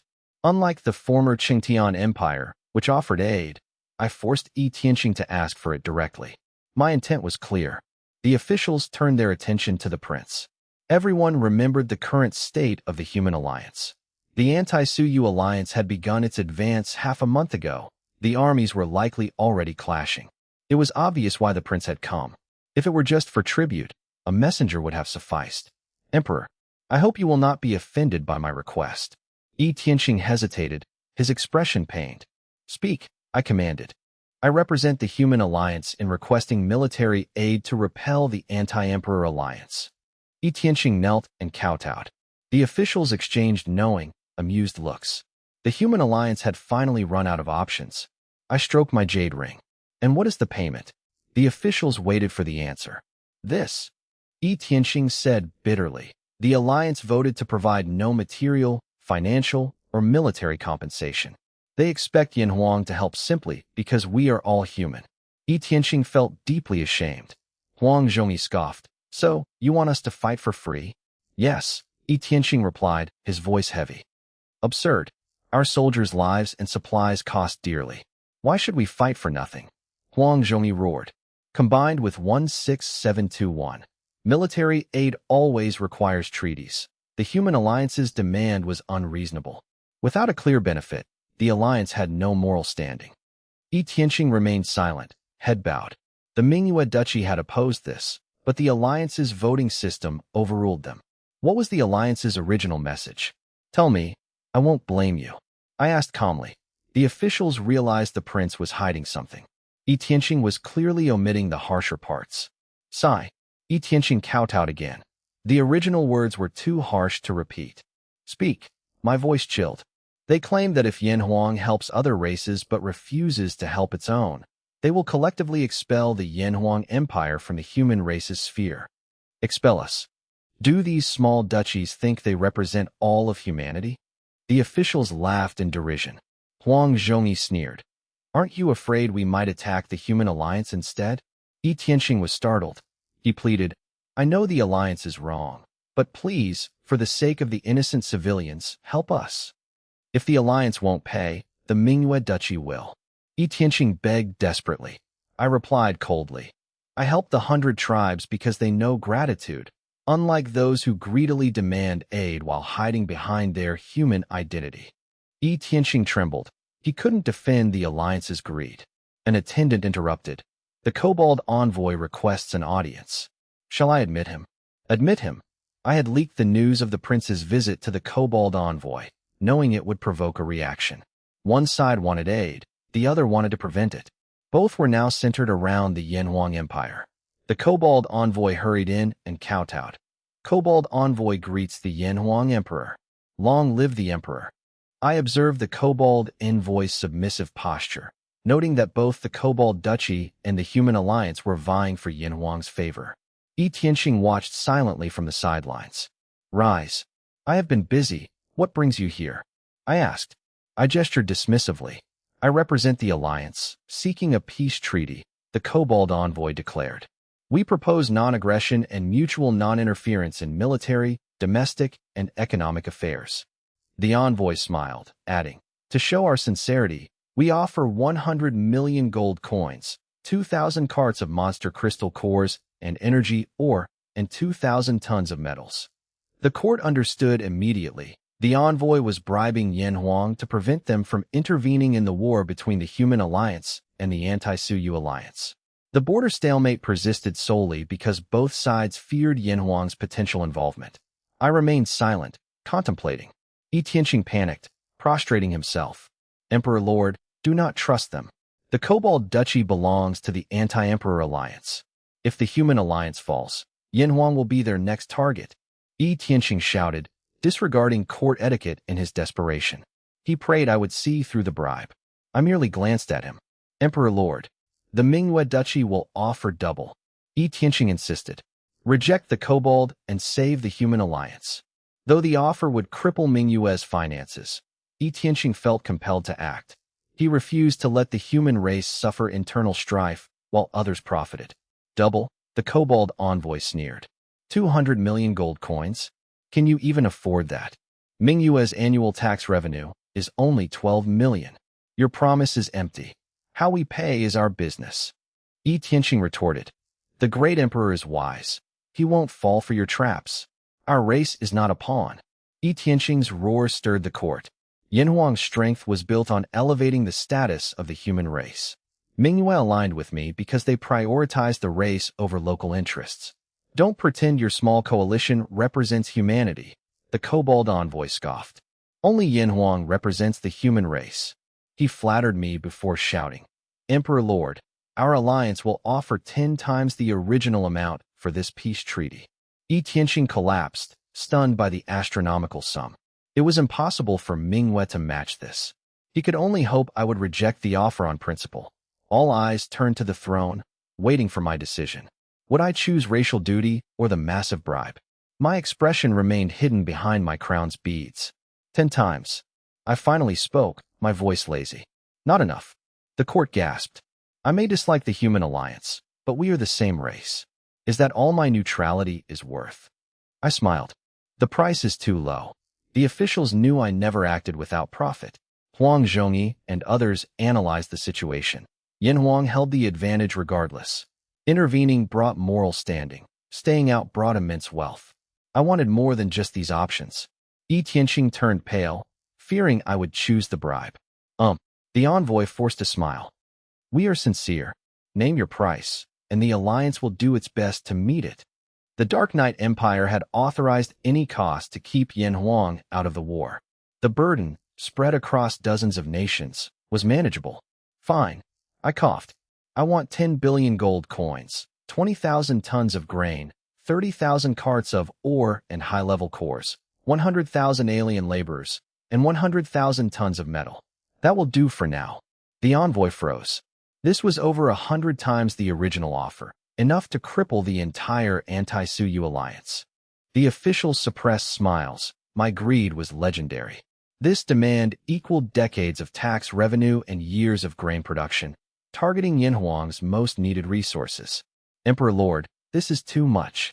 I cannot decide this. The envoy pleaded. Could you lower the requirements? You dare bargain? Yi Tianqing sneered. If you can't pay, leave. Yi Tianqing felt relieved, certain the alliance would refuse such a demand. I stared coldly at the envoy. The envoy regretted his earlier bravado, but felt trapped by his own words. Recalling his orders, he gritted his teeth. I agree. We will pay it all for peace. The court fell silent in shock. Is he a fool? They whispered. The Alliance must be truly terrified of us. The envoy sneered internally. Asterisk, enjoy it while you can. Once we crush the human alliance, Yin Huang is next. Asterisk. Emperor Lord, I suggest we accept, Huang Zhongyi said. I agree, others chimed in. The court favored the treaty, seeing the envoy's submission as a victory for Yin Huang's prestige. If the alliance was this compliant, Yin Huang had no reason to waste troops on the ungrateful human alliance. No, it's a trap, Yi Tianqing cried, but no one listened. He crawled to the steps. Emperor Lord, if the human alliance falls, Yin Huang will be next. We are the only ones who truly share a fate. He poured out his warnings, desperate to be heard. Yi Tianqing understood the fragile nature of the 100 Tribes Alliance. Yet, his pleas echoed in an indifferent hall. They are using money to paralyze us, he thought. Is this the end of our hope? Everyone saw the trap, but the bribe was too tempting to resist. Humph. The envoy glanced at Yi Tianqing with disdain. Soon, I will see Suyu begging at my feet. He fantasized about the day Yin Huang would fall to the alliance's might. A short-sighted, greedy human emperor, the Kobold envoy sneered, confirming his master's belief that human greed was their fatal flaw. I accept your peace treaty, but with one condition, I declared. During this truce, your alliance must not provoke, attack, or threaten the safety of Yin Huang's citizens. Do you agree? No problem. The Kobold envoy laughed. Since they were already suing for peace, they had no intention of provoking the Yin Huang Empire anyway. Then leave and return to report. Ensure the supplies reach me within half a month. I waved him away. Farewell, Emperor Lord. Once the supplies arrive, the treaty will be publicized across the eastern continent. I trust you will honor it. The envoy bowed and hurried out, eager to escape the Yin Huang court. Though the Anti-Suyu alliance paid a heavy price, it was a necessary concession given the tense situation. Once the treaty was public, the Yin Huang Empire would have no excuse to renege. With many empires eyeing the alliance leadership, I wouldn't dare break my word unless I intended to abdicate my position as leader. After the envoy left, I turned my gaze toward the head-bowed Yi Tianqing. Do you hate me? I asked calmly. I had decided against intervening, prioritizing the interests of the Manhua Duchy over the human alliance. Yi Tianqing trembled, tears streaming down his face, unable to speak. I don't hate you, Emperor Lord. I only hate the Manhua Duchy's incompetence for failing to provide the required supplies. Yi Tianqing choked out the words. He stood up, looked me in the eye, and said sorrowfully, Farewell, Emperor Lord. If you wish, I can open my borders to welcome the entire Manhua Duchy and ensure your safety. I offered an olive branch. No. Yi Tianqing smiled bitterly. The Manhua Duchy may be humble, but we know how to fight for our race. I cannot be as cold-blooded as you, watching millions of humans be slaughtered by aliens. I would rather die in battle than live under the protection of the Yin Huang Empire. His voice was filled with resentment. Audacious, Huang Zhongyi stepped forward, shouting, You stand in the Yin Huang court. Do you wish to die? Yi Tianqing retorted with a cold laugh. As the Black Jade cavalry moved in, I waved them off. Let him be. I don't blame you. Return home. I admired the young man's stubbornness. I thank you for your mercy, but know this. While the kings see you as a wolf, the common people see Yin Huang as their savior. Since our savior has abandoned us, we will die fighting, praying that Yin Huang continues our bloodline. Yi Tianqing bowed and walked away without looking back. He strode out like a martyr. System, congratulations. You have secured massive resources without a battle. Reward, 100,000 public support energy. I felt no joy, only a heavy heart. The court remained silent, haunted by Yi Tianqing's final words. Not everyone was indifferent to the human alliance's fate. They knew the common people would suffer most in a racial war. Though they understood the cruelty of war, they dared not challenge my decision. Guoda cleared his throat. Emperor Lord, who shall receive the treaty supplies? Guoda sought to break the somber mood. The Empire had to project strength. The Ministry of Revenue will handle it. Deposit them directly into the national treasury. Understood. Guoda praised my methods, noting that these supplies would secure the Empire's finances for a decade. The officials chimed in. though some questioned why I didn't demand the mines themselves. You fool. Mines outside our borders are impossible to manage. Finished, or is better. The Emperor is wise. Flattery filled the room, masking the lingering sense of guilt. I turned to Huang Zhongyi. Huang Zhongyi, I am here. Order the 7 prefectures to train day and night. Extract elite troops to guard the east, west, and south frontiers. And tell the northern frontier to prepare for the Orc Empire. The nation is at level 1 alert. Su Long, the great emperor's father, was the national father. Huang Zhongyi hesitated. But we just signed a peace treaty. This will invite criticism. The court was stunned.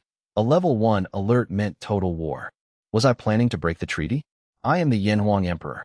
Do I need permission to move my own troops? I smiled.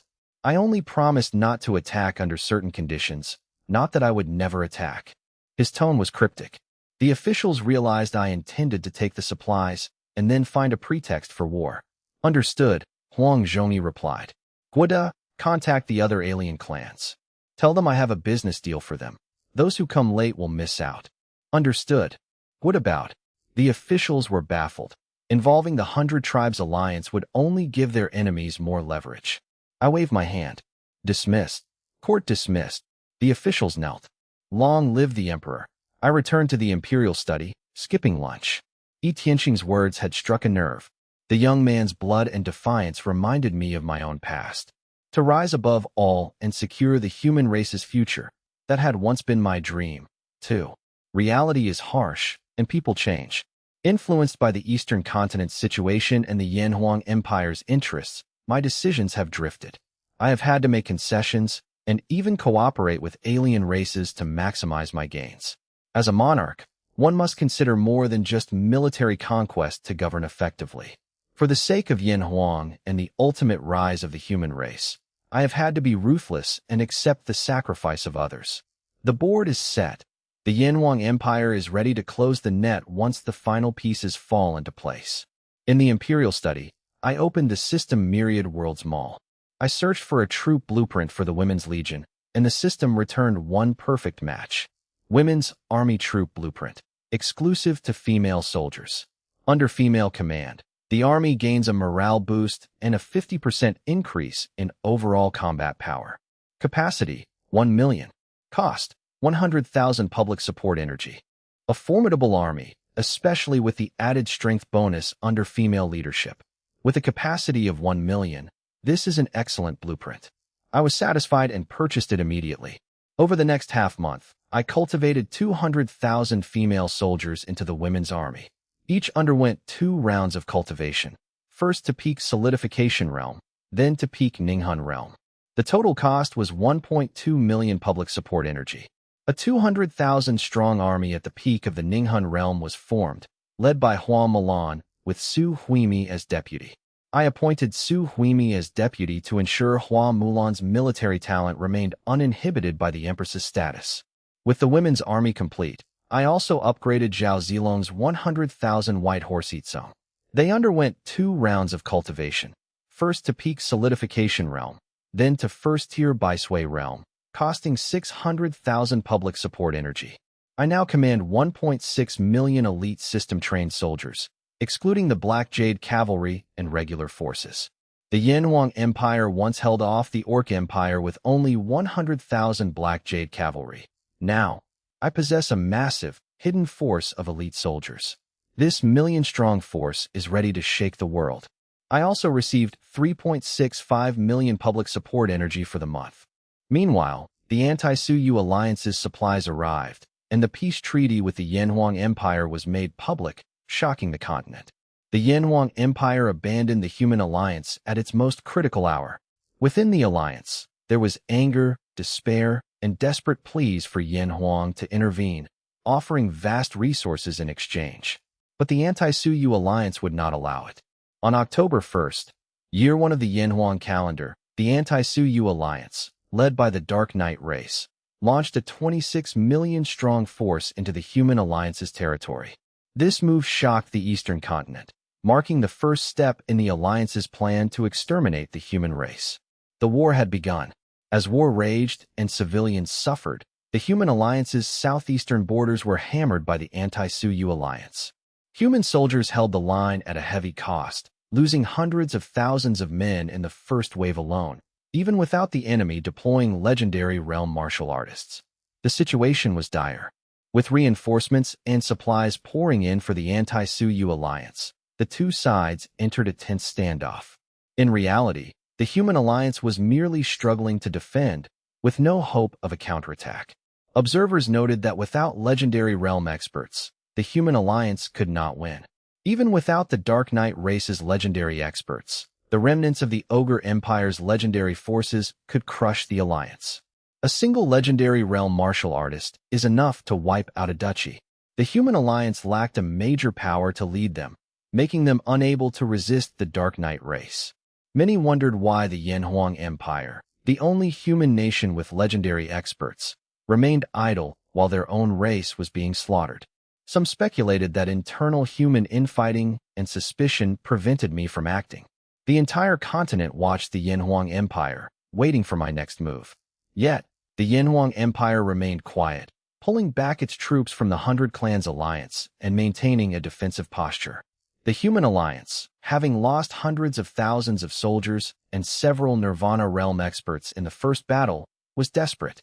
They sent a Nirvana realm expert to secretly reach the Yanhuang Empire and plead for help. The expert flew for 5 days and nights to reach me. They brought promises of vast resources, begging for military intervention and legendary realm support. The Alliance didn't lack soldiers, they lacked legendary experts. Human legendary experts were superior in quality to those of the alien races.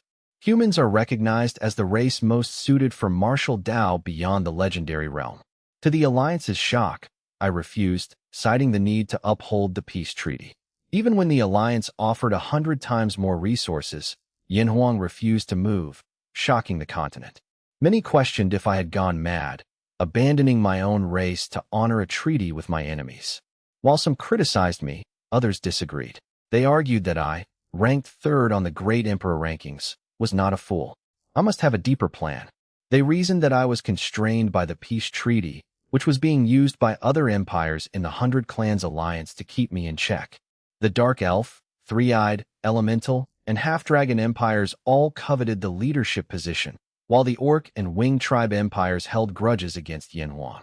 I could not afford to give them any excuse to attack. Any misstep could lead to the collapse of the Hundred Clans Alliance and the destruction of the Yanhuang Empire. This analysis of the 6 empires restraining Yanhuang became widely accepted. Otherwise, I would surely understand the danger of the Human Alliance falling. Just as the public analyzed my motives, the Human Alliance announced on October 20th that they were expelling the Yanhuang Empire from the human race, labeling them as traitors. This announcement shocked the continent and the Alliance's own citizens. Even if Yanhuang refused to help, such an expulsion was seen as cold and irrational, especially with winter approaching. The Yanhuang Empire, once the hope for human rise, was being ostracized by the very kingdoms it was accused of abandoning.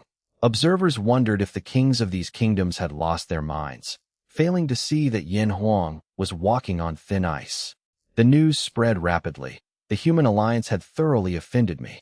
Many noted that the expulsion was meaningless, as the Alliance was already on the verge of collapse. They questioned the sanity of the Human Alliance's decision. With this, the Human Alliance is doomed. The Yanhuang Empire will absolutely not send troops to help. They have cut off their own only path to survival. The Human Alliance's decision, born of shame and anger, left everyone sighing in despair. The Night Monarch of the Anti-Suyu Alliance, however, was overjoyed. The Anti-Suyu Alliance sent more lavish gifts to the Yanhuang Empire to appease them, immediately stepped forward to condemn the Human Alliance, and then intensified their battle preparations, sounding the call for an all-out assault on the Human Alliance. Battles erupted simultaneously along all 4 border lines of the Human Alliance. Although the legendary realm martial artists stationed outside each border line did not personally intervene, the blow to the morale of the Human Alliance soldiers was devastating. In just 10 days, the coalition forces on the Human Alliance's 4 border lines were routed. Under the onslaught of the powerful alien races coalition, the human alliance was forced to abandon countless soldiers' corpses and cities, constantly shrinking their defensive perimeter.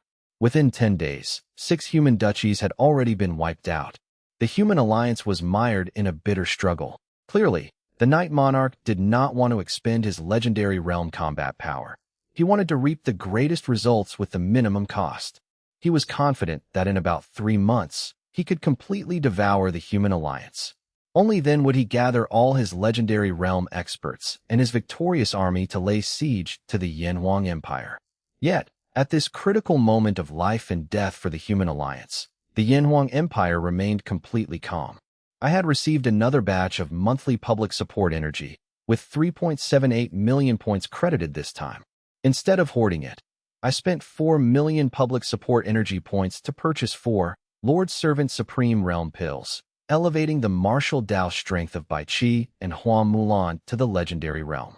Furthermore, I purchased 7 Intermediate Soul Awakening pills and 7 Lord Servant Special Grade Realm pills. Intermediate Soul Awakening pill, a pill exclusively for Lord Servants, capable of increasing a subordinate's quality by 1 tier. The maximum limit for the Intermediate Soul Awakening pill is the famous General rank. It can be exchanged and purchased in the System Myriad Realms Mall for 100,000 public support points. Lord Servant Special Grade Realm pill, a special consumable item from the Grand Lord system, not of the Myriad Realms. It can only be consumed by the host generals, increasing loyalty by 50 points, significantly boosting strength, and automatically granting comprehension of a random superior cultivation technique from the Myriad Realms planes. It costs 10 public support energy points to exchange, and the maximum martial general strength limit is the peak of the Nanshan realm. I purchased these pills, consuming a total of 1.4 million public support energy points. I elevated the martial general quality of Yang Mingwei, Young Master Ling, Su Nan, and Zhang Jiaoyang to the famous general level, and their martial Dao strength to the peak of the Nanshan realm. Just as I was heavily consuming public support energy and actively improving the strength of my generals. Just as the human alliance was suffering defeat after defeat. Just as all the races and nations of the Eastern continent believed the human alliance was doomed to fail, a trivial little incident occurred at the Nanjiang city and the Nanjiang River. No one knew that it was precisely this small incident that would give the Yanhuang Empire the opportunity to bare its ferocious fangs. Yanhuang Duchy, Nanjiang City, Nanjiang River. Shortly after the Yanhuang Empire repelled the 100,000-strong army of the Ogre Empire, General Bai Qi immediately led an army of 200,000 to counterattack the Ogre Empire. A brilliant blitzkrieg had terrified the Ogre Empire to its core. That battle left the fields littered with bones, and the Jingguan, monument of heads, piled up from the skulls of the ogre race, was as high as a city wall. From then on, the reputation of the White God of Death spread throughout Nanjiang City, and every ogre feared the murderous name of Bai Qi. The Nanjiang River was rich in resources, with abundant, plump fish. Beside the river lay a medium-sized forest filled with a large number of low-tier magical beasts. Most of the border residents of the two great empires relied on the Nanjiang River for their livelihood. Originally, the river was a contested area between the border residents of the Yanhuang Empire and the Ogre Empire, but due to Bai Qi's recent iron-blooded battle, the Ogre Empire had gathered its border people and strictly forbidden them from going to the Nanjiang River. The Ogre Empire completely abandoned the resources of the Nanjiang River, also out of consideration for the bigger picture. The current Anti-Suyu alliance could not afford to provoke the Yanhuang Empire anywhere. Otherwise, according to the peace treaty and my temper, it would absolutely trigger a full-scale retaliation from the Yanhuang Empire. However, on this day, the fishermen of the Nanjiang River encountered a shocking change that shattered their peaceful lives. Nanjiang River. A dozen boats drifted on the river, where the people of Nanjiang City made their living by fishing. Ergo Z, listen. There's movement, a young fisherman on one boat whispered to his companion. What is it? Ergo Z tilted his head to listen, but heard nothing except the splashing sounds of everyone fishing.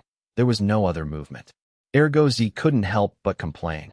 Demao, I didn't hear anything. Why are you acting so nervous? Hurry up and catch more fish, so we don't get outdone by old Lee's family from the next street again. Something's wrong. There isn't even the sound of insects around here. It's terrifyingly quiet. I heard from the soldiers in Nanshan City that the forest insects chirp from morning till night. Only when there is an ambush or killing intent nearby do the insects go silent. Damao looked serious, hunched over, and stared vigilantly at the opposite bank. Damao, I think you've been scared silly. Why aren't you fishing properly instead of staring at the other side? Haha. The ogres that General Bai killed didn't even dare to show their faces. Do you really think they would dare to come to the Nanshan River? Damao must be crazy about wanting to be a soldier. He gets nervous at the slightest disturbance. It's a pity, though, the Emperor Lord has already ordered the Ministry of War to stop recruiting men. The Empire only wants female soldiers now. Damao, why don't you cut that thing off and become a female soldier? Ha ha ha. The riverbank was full of young men who had heard Damao's analysis and burst into uproarious laughter, teasing their companion.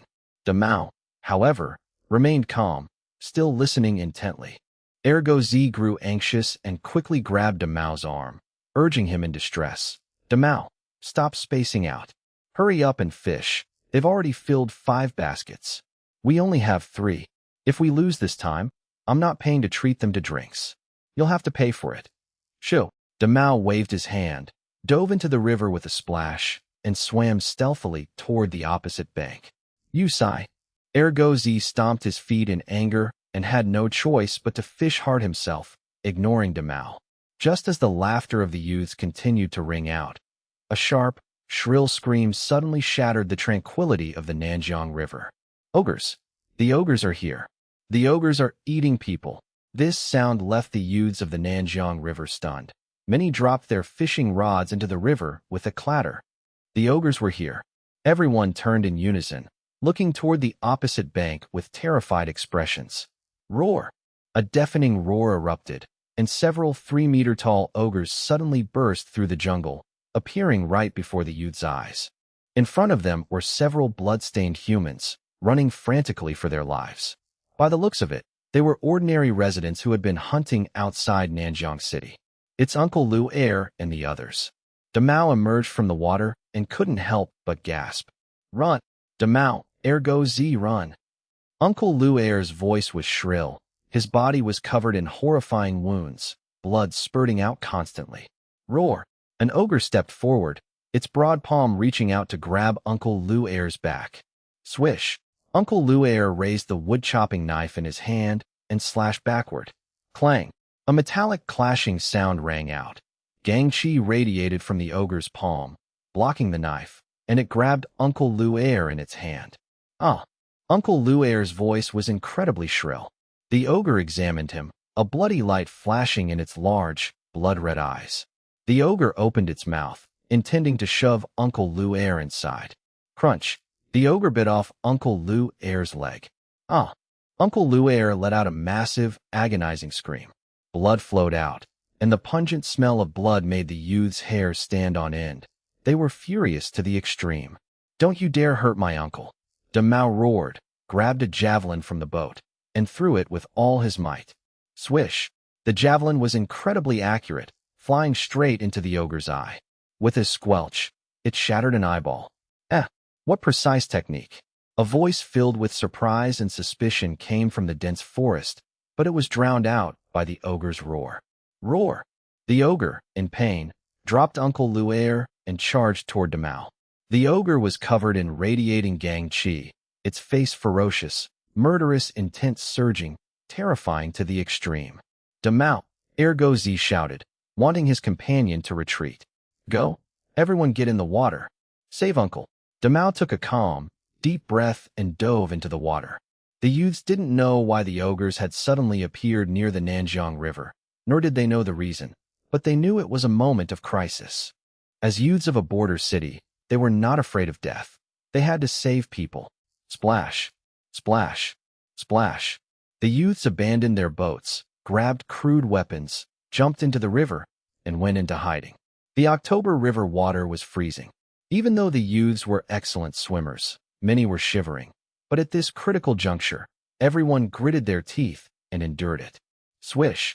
A javelin suddenly shot out from the water, piercing the ogre's thigh. Roar! The ogre lunged toward it, but the youth who had surfaced had already continued to hide underwater.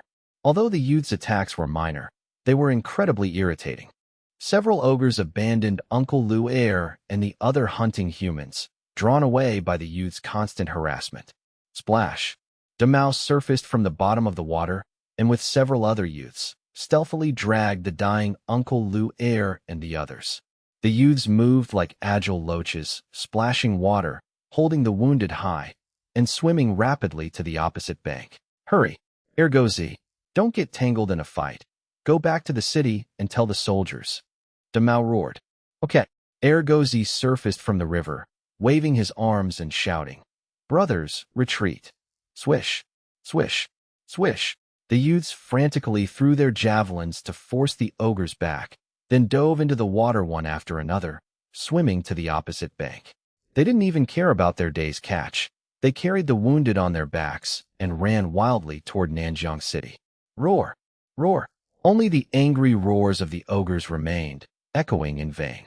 Unfortunately, the ogres were poor swimmers. Without boats, they had no way to cross the 50-meter-wide Nanshan River. After the youths had moved far away, the ogres suddenly went quiet. A short while later, several slender men dressed in brocade cloaks emerged from the dense forest. They were like ghosts, their figures indistinct and blurred under the cover of secret techniques. But undoubtedly, these were humans. The leading youth just now was quite good. Quick-witted, calm, and responsible. He's a talent. After a long while, one of them sighed. Commander Lee, if you value his talent, after this matter is over, I will send someone to Nanshan City to recruit him. Another person said respectfully, undoubtedly, these men belong to the most mysterious intelligence agency of the Yanhuang Empire, the Brocade Cloak Bureau. Let's wait until this matter is over. Also, give old Lu more bounty and record another merit for him. He suffered greatly this time. For the sake of the grand plan, he will likely be crippled and retire from the Jinui. The leading man in the brocade cloak spoke indifferently. Old Lu said long ago that for the sake of the Emperor Lord and the grand cause of the Yanhuang Empire, losing his life would be fine, let alone being crippled. Someone chuckled. Several ogres stood respectfully to the side, like puppets, making no sound and not moving at all. Commander, what about these ogres? Someone asked softly. I expect the news will reach Nanshan City in 2 hours. While the drug's effect hasn't worn off, force them to cross the river to the gates of Nanshan City. Commander Lee's voice was extremely cold. We need to add fuel to the fire. Only then can we stir up the anger of the border people, and only then will the Emperor Lord have an excuse to send troops. Understood, several Jinui replied in low voices. If necessary, you can send someone to increase the dosage for those ogres, and you can kill some of the border residents. The Jinui commander's voice was icy. This, sir, General Yang has repeatedly instructed that the Emperor Lord only wants an excuse and does not wish to see anyone sacrifice. A Jinui spoke hesitantly. Is this your first day in the Jinui? The commander smiled, a cold smile. The Jinui only asks for results, not the process. We do whatever the Emperor Lord commands to the extent required. War. If no one dies, can it even be called war? Without blood and sacrifice, the anger of the people will never be intense enough. But if the Emperor Lord finds out, someone muttered. I will take full responsibility. Commander Lee said indifferently. Understood. The Jinui all shivered and bowed their heads deeply. Commander Lee's eyes were filled with complexity. The current situation in the eastern continent was scorching. If they didn't find a way to break the deadlock, the Yanhuang Empire would only be able to follow the rhythm of the Anti-Suyu alliance. By then, it wouldn't just be 1 or 2 commoners who died. The Yanhuang Empire must seize the initiative of the overall situation. For this, he was willing to sacrifice some people, and he was willing to bear the responsibility that would enrage the Emperor Lord. 20 miles outside Nanshan City. Hurry, hurry, Nanshan City is right ahead. Uncle has lost so much blood. What are we going to do? The youths didn't stop. Ergo Z's face was anxious, staring nervously at the wounds on Uncle Luer's body. Those horrifying wounds continued to drip thick, dark blood. Uncle Luer was already dying, his face deathly pale, his legs dangling in midair. He was already crippled. Damn ogres. Damao clenched his fists tightly, his lips pressed thin, the fire of hatred burning in his pupils. Everyone keep running. I'll bandage Uncle. Damao took a deep breath, trying to suppress the anger in his heart, and calmly ordered his companions. Danzi, you run fast. Go back and see if those ogres are chasing us. Okay. Danzi grabbed a steel fork, wearing only a sweatshirt, and turned back to run. The mettle of the border youths erupted at this moment. They wouldn't be like the commoners of other counties who would go weak in the knees upon seeing the enemy. The mettle of the people of Nanjiang City was no less than that of the men of Beishan County. Damao bit his lip hard, took off his outer garment, tore his clean inner shirt, and carefully bandaged the wounds on Uncle Luer and the other hunters. A dozen youths were carrying several adult men, their clothes soaked through with blood. Damao? Damao, do you think Uncle and the others will die? A youth asked with a tearful voice. Bastard, are you afraid of dead people? When the war was fought in Nanjiang City, how many people died outside the city? Damao glared at his companion and continued to carefully bandage the wounds on Uncle Luer and the other hunters. I'm not afraid of dead people. I'm afraid that if Uncle dies, my family still owes Uncle half a wild boar. Uncle also promised to teach me martial arts in the future. Damao, I really don't want Uncle to die. Tears welled up in the youth's eyes. He choked and stammered, but his pace never slowed. He gritted his teeth, enduring the exhaustion of his body, and carried the 200-pound man forward. The Nanjiang River was a distance away from Nanjiang City. This was the distance between life and death for the youths. Stop crying, Damao roared, feeling somewhat irritable. The men of Nanjiang only have men who die in battle. There are no cowards who cry in secret. Okay, General Chun said that you, Damao, have the most talent to be a general. We all listen to you. The youths sniffled and walked in silence. A short while later, Danzi caught up with the team in a panic. Run! The ogres are here. Along with Danzi's terrified voice came the angry roars of the ogres. Roar! Several ogres were seen chasing closely behind Danzi, moving fast, their bodies wreathed in gang chi. Damn it! What do we do, Damao? Damao, come up with a plan. The youths panicked. These ogres were all enhanced by gang chi, and they, as ordinary youths, could never outrun them, let alone while carrying the wounded. Damao scanned the surroundings quickly. The area was wide open, with no terrain to rely on or utilize. Damn it! The moves the soldiers taught them were useless here. Damao gritted his teeth, watching the ogres getting closer and closer to Danzi. His eyes were red, and he roared. A few of you stay behind with me. The rest of you hurry and get Uncle back. Notify General Chun. Suddenly, the youths felt a sense of suffocation. They fell into a brief silence. Everyone knew what staying behind meant. A fate of certain death. How could a group of ordinary youths resist ogres with decent martial arts? But with so many people, their speed was too slow. Even if they ran for their lives, it would take a stick of incense's time to reach Beijiang City. Someone had to stay behind to stop the ogres. I'll stay. Ergozi took a deep breath and pulled a steel fork from his back.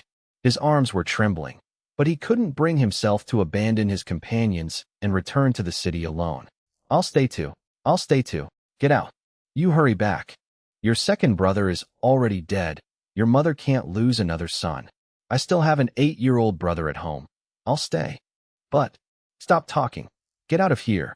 After a brief, intense struggle, the youths had decided on the names, and the rest were scolded away by Damao and the others. Several people stopped in silence, led by Damao, each holding a steel fork. The youths bit their lips hard, trying to suppress their trembling bodies, and turned to face the approaching ogres. Even from a distance, the youths could smell the stench of the ogres and that violent aura that made one's legs go weak. These were ogres. These were the ogres that even the iron-blooded soldiers of Nanjiang found troublesome.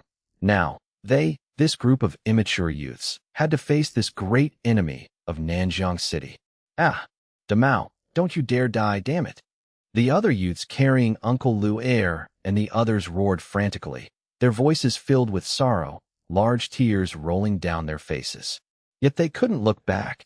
They could only run toward the city in grief and indignation.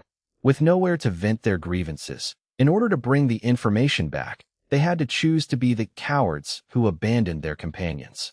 Hearing the sorrowful roars of their companions fading into the distance, Demao smiled. He gripped his steel fork, his voice trembling slightly.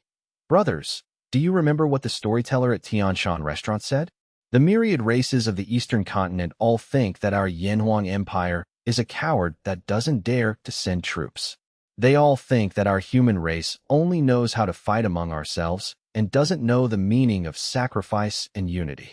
Today, let the ogres know that we people of Nanshan, we people of Yanhuang, are all heroes who dare to face death." Demao's voice trembled. "Demao, if I can survive this, I want to join the army too." Ergozi muttered. "Good." Demao smiled, his voice steady. "You should have listened to me long ago. Let's all join the army and serve our country. This time, I'm afraid we're going to die. What's there to be afraid of? If we die, we die. Just pretend I'm already a general. Just like my big brother, who killed 18 ogres before falling in battle. That's what true martial prowess looks like. Cut the bragging. We're in enough danger as it is. If we die together. Right?" 7 or 8 youths walked toward the sunset, their shadows stretching long across the yellow earth. They gripped their sharp steel forks tightly. Though sweat drenched their brows and backs, they still wore smiles.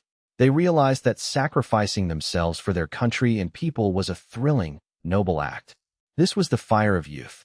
They were their own heroes, standing proud with the stubborn, unyielding spirit of Yanhuang. "What are you doing? Run!" Danzi shouted from afar, seeing his companions stop. His legs trembled, but he roared, "I'll stay. It takes time for them to eat me. Run back." These youths, usually playful, were all willing to trade their lives for their friends in the face of death. Demao had no time to explain. The ogres were closing in. "Tripwires. Fishing nets. Get them out and spread out." Fighting his trembling voice, Demao roared, "Like my uncle taught us for hunting beasts. Nets out. Tie the tripwires to the rocks." Demao noticed these ogres were powerful but lacked intelligence. Hoping their hunting tactics would work, the boys moved with desperate speed. Ergozi quickly secured a tripwire to a boulder. "Danzi, run this way. Move it." Realizing his friends intended to hunt the ogres, Danzi cursed their recklessness while sprinting toward them. Whoosh! Approaching the tripwire, Danzi slid nimbly beneath it. Ignoring the pain in his knees, he rolled, regained his footing, and grabbed his steel fork to join the others. Roar! The ogres, protected by Gang Chi, smashed through the tripwires without injury, though their momentum slowed. Boom! The tripwires snapped. These were not mere beasts, but soldiers skilled in Gang Chi. "Scatter! Throw your forks." Demao whistled sharply. Whoa! Fueled by adrenaline, the youths scattered, hurling their steel forks at the ogres. Swish! Swish! The forks struck the ogre's skin. Roar! Though the forks lacked the power to pierce Gang Chi, the sheer volume of attacks caused the ogre's defenses to flicker. Stung by the barrage, the ogres roared in fury and gave chase. Each youth carried several forks, scavenged from their fallen or retreating comrades. They constantly retrieved and reused the thrown weapons while circling the monsters. Whenever an ogre neared a boy, Demao would command, "Shoot." The others would distract the monsters with a volley of forks. I would have been stunned to see this. This was kiting, a tactic from my past life. Demao possessed an innate genius for strategy and identifying weaknesses. Roar! After a few rounds, the ogres regained some intelligence and began coordinating their attacks. Poor Ergozi was cornered within 3 minutes.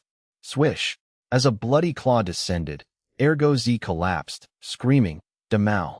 Whoosh! A steel fork flew, piercing the ogre's soft waist, a strike from Demao. Demao had spotted a tiny gap in the ogre's Gang Chi. Squelch! Blood sprayed.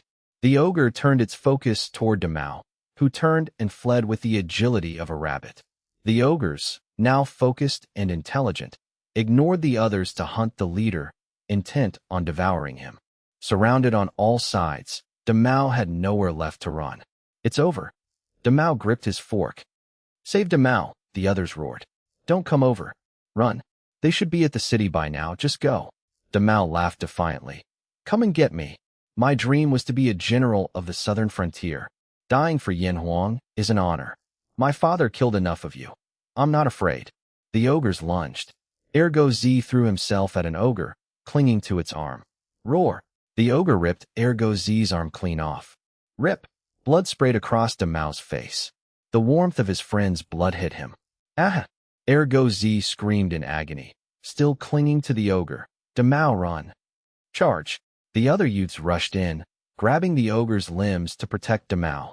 Damao couldn't die. He was the Yanhuang talent the Emperor Lord spoke of. They could die, but he must live.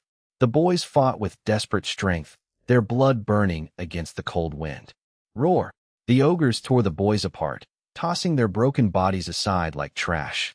The stench of blood filled the air, shattering Damao's composure.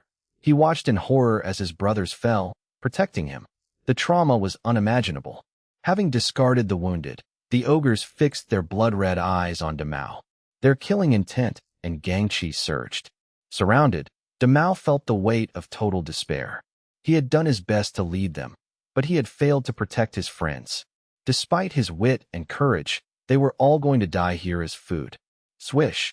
An ogre's massive hand reached for him, filled with predatory greed. Damao closed his eyes, accepting the death he had long prepared for as a frontier child. It was a pity that his youthful spirit and burning blood would be extinguished before he could ever grow. I am not reconciled. I hate that I was born a peasant without martial arts to kill you damned ogres. As Damao roared in despair and closed his eyes, he missed the arrival of a troop of black-clad cavalry on the horizon. A group of cold, black-armored cavalry approached like a thundering torrent of steel. The ogre roared and swung its massive hand down, its gangchi scraping against Damao's face like a blade. Suddenly, a sword descended like lightning. The ogre's arm was severed, spraying blood across Damao's face. Damao heard a cold, ruthless voice. You dare bully the youth of my Yanhuang. After a flurry of slashes, a gentle voice followed.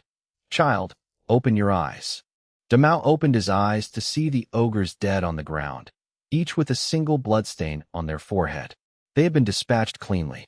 Damao looked up at a handsome, gentle man in white robes patterned with celadon, holding a clear, sharp sword. The man smiled warmly, backed by silent, murderous black-armored cavalry that radiated safety. Damao choked up, realizing this must be a general from the northern frontier.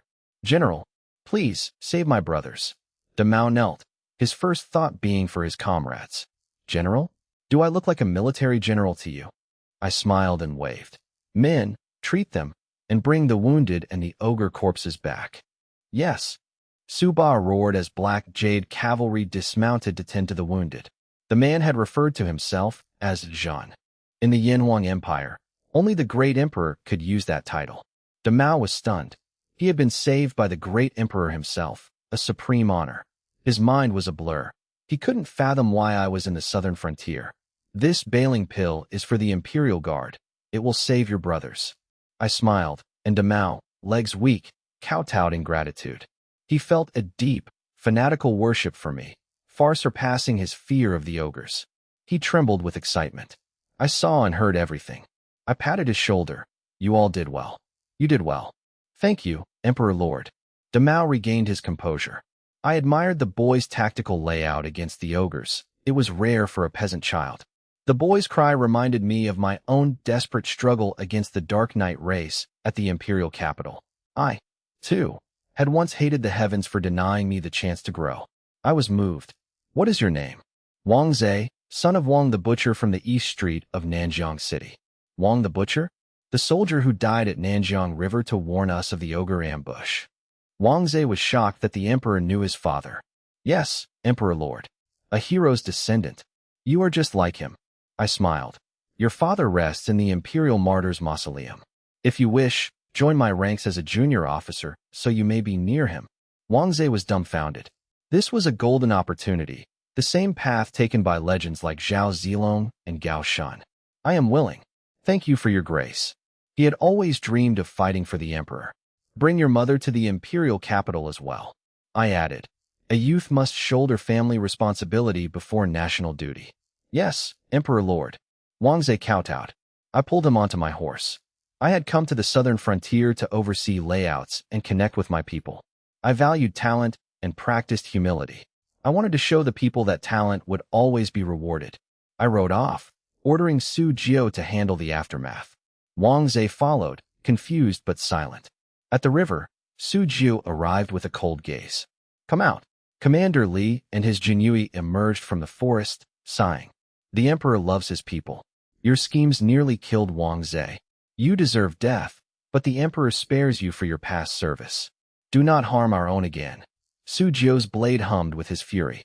The Jinyui were becoming too bold. They had nearly turned a simple pretext for war into a tragedy.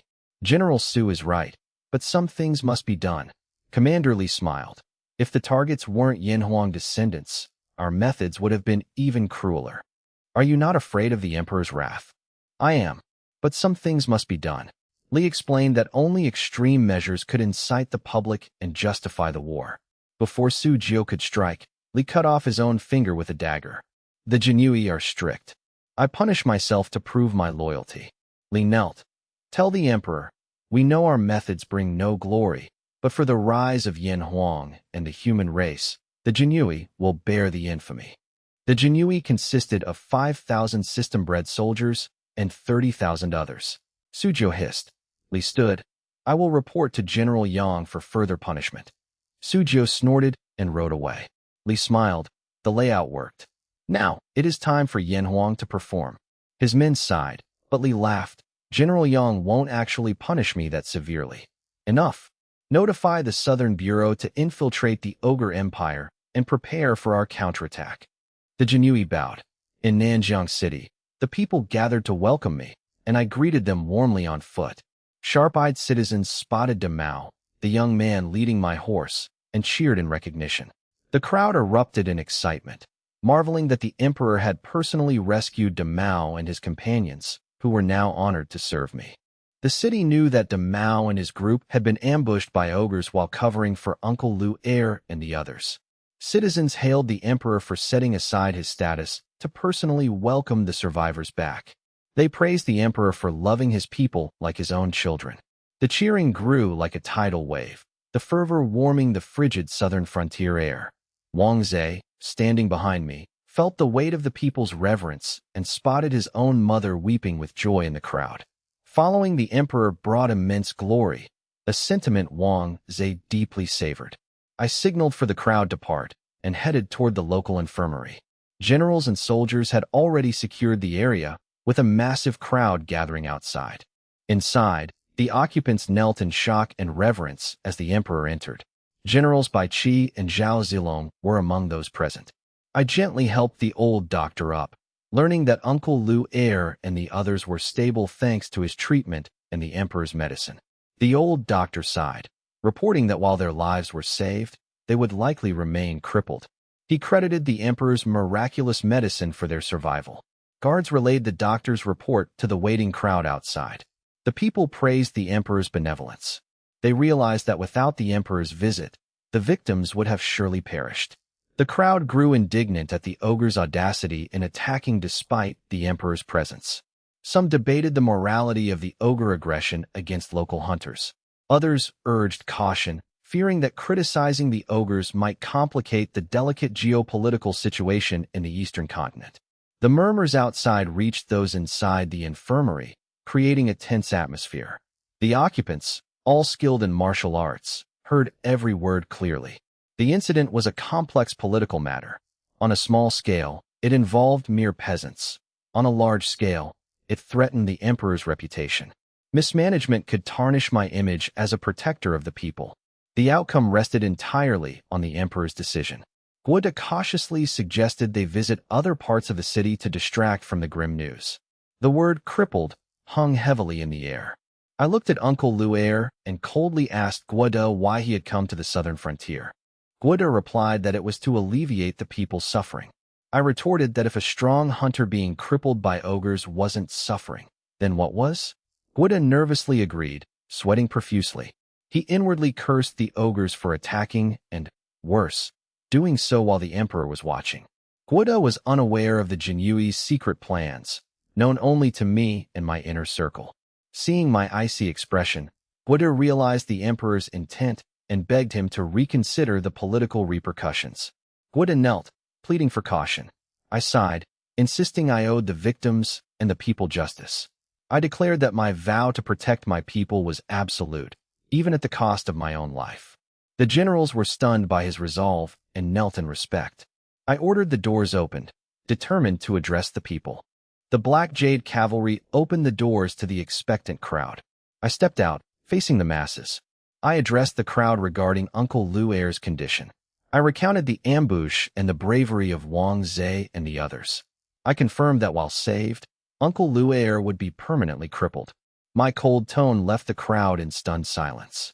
For a hunter, losing the use of his legs meant losing his livelihood and his family's future. The people felt helpless, believing that while the emperor had avenged them, nothing more could be done. Yet, a sense of deep, suppressed indignation simmered among them. They questioned why ogre soldiers were allowed to roam the river and harm their kin. I announced that the empire would provide full financial support for Uncle Luer's family until his children were grown, extending this aid to all other victims. The crowd cheered, "Long live the emperor." The people were relieved that the victims would be cared for. I then sneered, declaring that the injustice against a strong man like Luer would not stand. The crowd looked on, captivated. Sharing their anger, I vowed that if no one else would provide justice for the harm done to my people, I would carve it out myself. I admitted I had been deceived by the Anti-Suyu alliance's false promises of peace. My face hardened as I gripped my true emperor's sword. Drawing the blade, I declared the peace treaty with the Anti-Suyu alliance null and void. The announcement struck like thunder, leaving the crowd in stunned silence. Everyone realized the gravity of the situation. The chains of diplomacy were broken, and the Yanhuang Empire was ready for war. The eastern continent was about to be engulfed in a storm. I summoned Bai Qi. I reinstated Bai Qi to command the Qin army, ordering him to flatten the ogre empire within 3 months. I stared coldly at Bai Qi. If the ogres harm even one of my people, I will demand the lives of their entire race in return. If you cannot achieve this, then discard the title of God of Killing that the people of Nanjiang have bestowed upon you. I declared chillingly. The crowd was ignited by my words. This display of dominance, vowing to annihilate a nation for a single citizen, made them desperate to storm the battlefield and crush the ogres. I pledge a military oath. If I do not conquer the ogre empire within 3 months, I shall offer my head. Bai Qi replied steadily. With winter approaching and the ogre empire's harsh terrain and climate, the campaign would be grueling.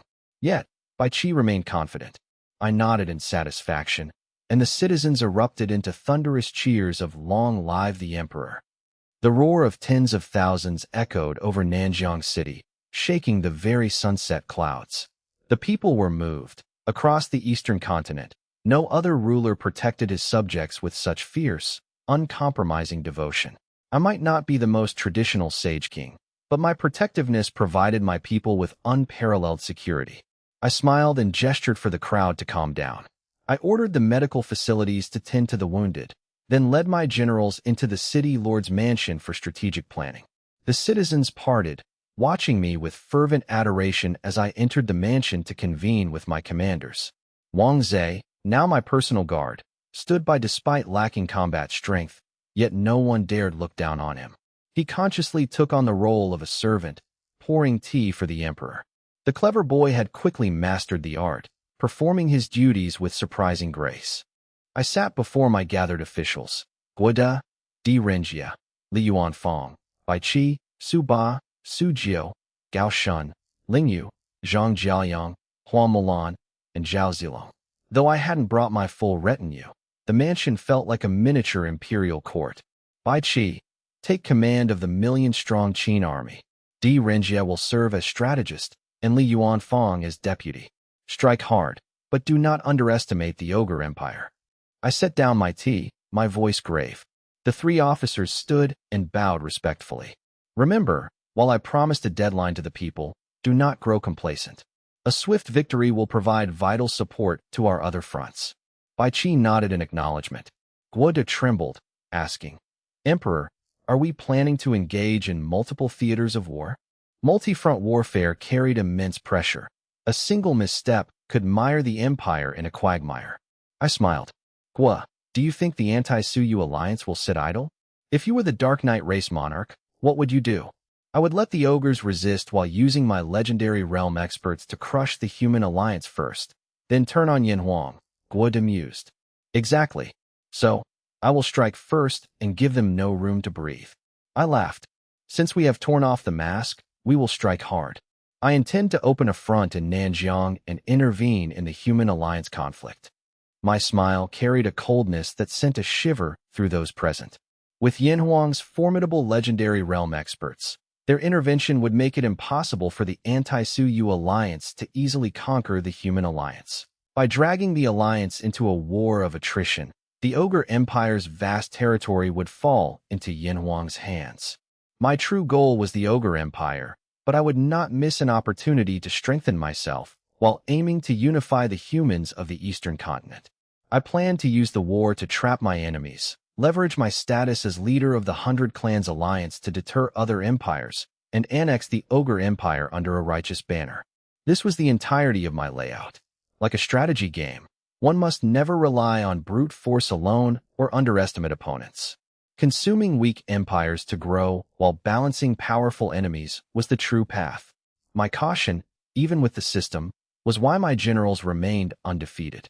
Precise strategy, veteran generals, powerful legions, and a secure rear were the pillars of my success. Conquering the Ogre Empire would make Yin Huang a true hegemon, forcing all other empires to tread carefully. As for the human alliance, I knew submission required time and a display of overwhelming force. This war was the perfect stage to demonstrate that power.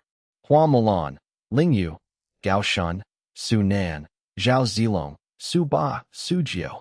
I commanded, lead the women's army, Zhuge Crossbow Legion, Traversing Camp, Huban Army, White Horse Yitzong, and the Imperial Guard to accompany me. I will lead this expedition personally. My voice was resolute. The generals were stunned. The emperor was going to war personally, ensuring Yin Huang remained in an invincible position. Understood, they responded in unison. Guoda, notify the northern frontier. Tell Zhuge and the father of the nation to remain vigilant against the Orc Empire. Strike first if necessary to ensure the North's safety. I continued my orders. My main concern was the North. Despite having Andrew as an inside agent, the Beast Monarch was no fool. If the Beast Monarch seized this moment to strike, Yin Huang would be in peril. Yes. Guoda hesitated before advising. Emperor, fighting on two fronts may exhaust the Empire's vitality.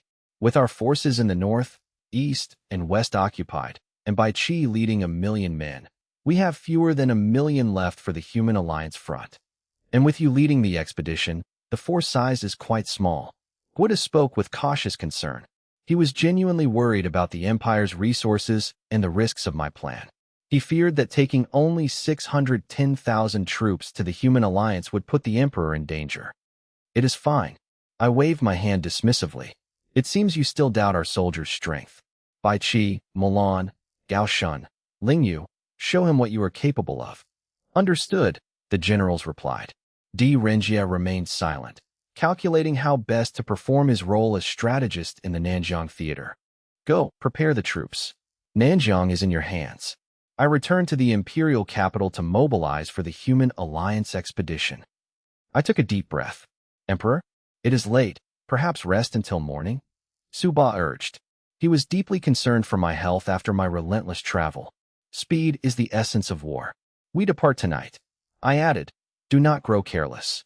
Regardless of the situation, never underestimate the enemy. Understood. I departed for the capital via Crimson airship, leaving the 1 million-strong Qin army in Nanjiang. A new wave of war was about to break. Yet the Ogre Empire and the rest of the Eastern continent remained fixated on the Human Alliance, oblivious to the storm Yin Huang was preparing. Upon returning to the capital, I mobilized the Women's Army, White Horse Yitzong, and the Huban Army. The Yin Huang Empire's state machinery began operating in secret, aligning with my strategic directives. Given the low technological level of the Four Directions continent, the Jinyui ensured the Empire's true intentions remained concealed. Supported by Jinyui intelligence, updates on the Human Alliance's war situation arrived steadily. The Human Alliance was struggling, but still capable of resistance, as the Anti-Suyu Alliance remained unaware of Yin Huang's movements and had yet to deploy their legendary realm experts. I decided to wait 3 days before intervening, allowing the conflict to escalate and further exhaust the human alliance. I did not remain idle during this 3-day window. I used the system to provide Wang Zhe with cultivation techniques and pills, granting the youth actual martial prowess. I also utilized the time to continue practicing my true Emperor scroll. While a personal campaign by the Emperor boosts morale, I refused to underestimate my rivals, focusing on strengthening my own power. I remained cautious, knowing that battlefield conditions shift rapidly and carelessness could lead to disaster. Despite my dominant position, I remained vigilant. In the Imperial Garden, the lake remained unfrozen despite the onset of winter, its waters chillingly deep. Legend held that the lake was bottomless and its waters possessed spiritual properties, nurturing intelligent fish. Following the system's advice, I sought to break through by utilizing the lake's weak water chi to temper my body. I hovered above the lake in training gear, my gang chi rippling the water as 9 spiritual vortices above my head greedily absorbed the world's energy. Swish, swish, swish. The vortices roared with the sound of wind and thunder, a display of power felt by martial artists throughout the capital. As the Yanhuang Emperor, I no longer needed to hide my cultivation, fully utilizing the 9 vortices to maximize my growth. I trusted the security of the capital. If an enemy could infiltrate the palace to harm me, the empire would already be beyond saving. Ding! Congratulations! You have reached the 5th stage of the soul-shattering realm. This cultivation consumed 500,000 public support energy. The system's notification signaled the end of my session. The system only alerted me when my body required rest. I exhaled a stream of white, turbid air like a sharp sword, instantly dissolving the fish it touched in the lake. With a flash of lightning in my eyes, I drifted back to the shore, satisfied with my progress. The 500,000 public support energy had propelled me past the Nanshan realm into the 5th stage of the soul-shattering realm, a qualitative leap. Though the cost pained me, I knew the true Emperor scroll required ever-increasing amounts of energy. A maid entered the garden to respectfully drape a white cloak over me. "Where are the empresses?" I asked. The maid replied that Miss Huyen was discussing philosophy in Cunning Palace. The noble consort was teaching at the Women's Academy, and Su Huimi was drilling the women's army. I nodded, using my floating sword intent to instantly appear at the entrance of the Imperial study. A Jinui officer awaited me with a report. The Anti-Emperor Alliance had captured 7 more human duchies and was approaching the Minghua Duchy. I scanned the intelligence. The human alliance's situation was dire. Only 12 duchies remained in active resistance. Their 5 million troops were exhausted and ill-equipped to withstand the next wave of attacks. Without intervention, the remaining human territories would fall within 2 months. "I understand," I said, ordering the Imperial legions to depart for the Minghua Duchy by evening and commanding Bai Qi to attack the Ogre Empire immediately. "Understood," the Jinui replied. With preparations like military expansion and intelligence gathering complete, the time for action had arrived. I, accompanied by my guards and Wang Zhe, headed toward the drill ground. The next day, at Nanjiang City, following Di Renjia's plan, Li Yuanfang led elite cavalry into Ogre territory, dropping Ogre corpses and accusing them of violating the peace treaty.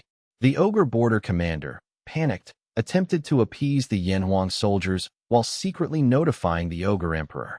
Despite the suspicious nature of the event, the physical evidence of the corpses and the wounded Yanhuang soldiers made the situation appear genuine.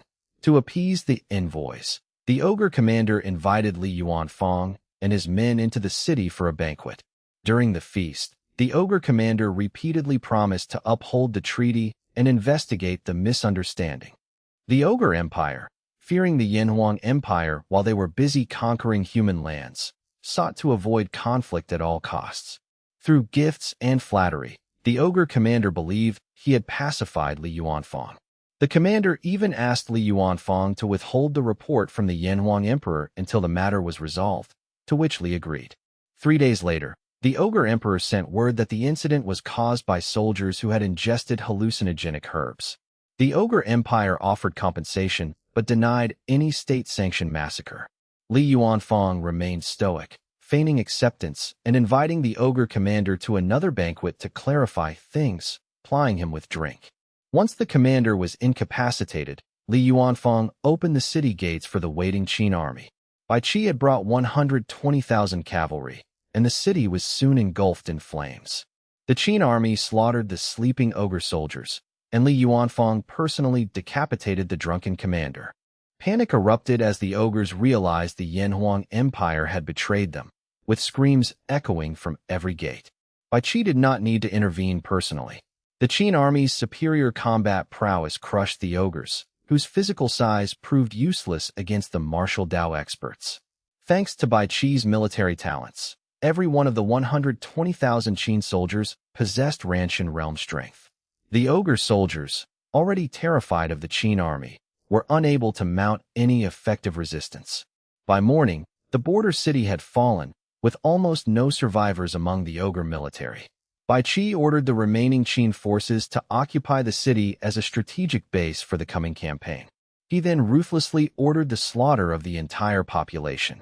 Over 600,000 ogre civilians and prisoners were executed, living up to his reputation as the god of killing. The bodies were buried in mass pits. Bai Qi officially declared war on the ogre empire, citing their breach of the peace treaty and subsequent deceit as justification for total conflict. Since the covenant is void, the Yanhuang Empire officially declares war. We seek only justice for every life lost. This declaration shocked the eastern continent and the ogre empire. Within 3 days, Bai Qi slaughtered another ogre city. The news that the Yanhuang Empire had invaded the ogre empire spread like wildfire. I have gone mad. I unleashed that lunatic Bai Qi. The ogre empire is doomed. No, I am calculated. I chose the perfect moment to strike. Nations across the continent were stunned. Within the Anti-Suyu alliance, chaos reigned. Why did the ogres provoke Yanhuang? This ruins the monarch's grand plan. With the peace treaty dissolved, the alliance fell into a state of panicked finger-pointing. The Night Monarch immediately shifted strategy, ordering legendary realm experts to the front to accelerate the conquest of the human alliance. The goal was to crush the human alliance before Yanhuang could finish off the ogres. The alliance effectively abandoned the ogres to focus on securing a decisive victory elsewhere. The ogre empire's desperate pleas for help went unanswered.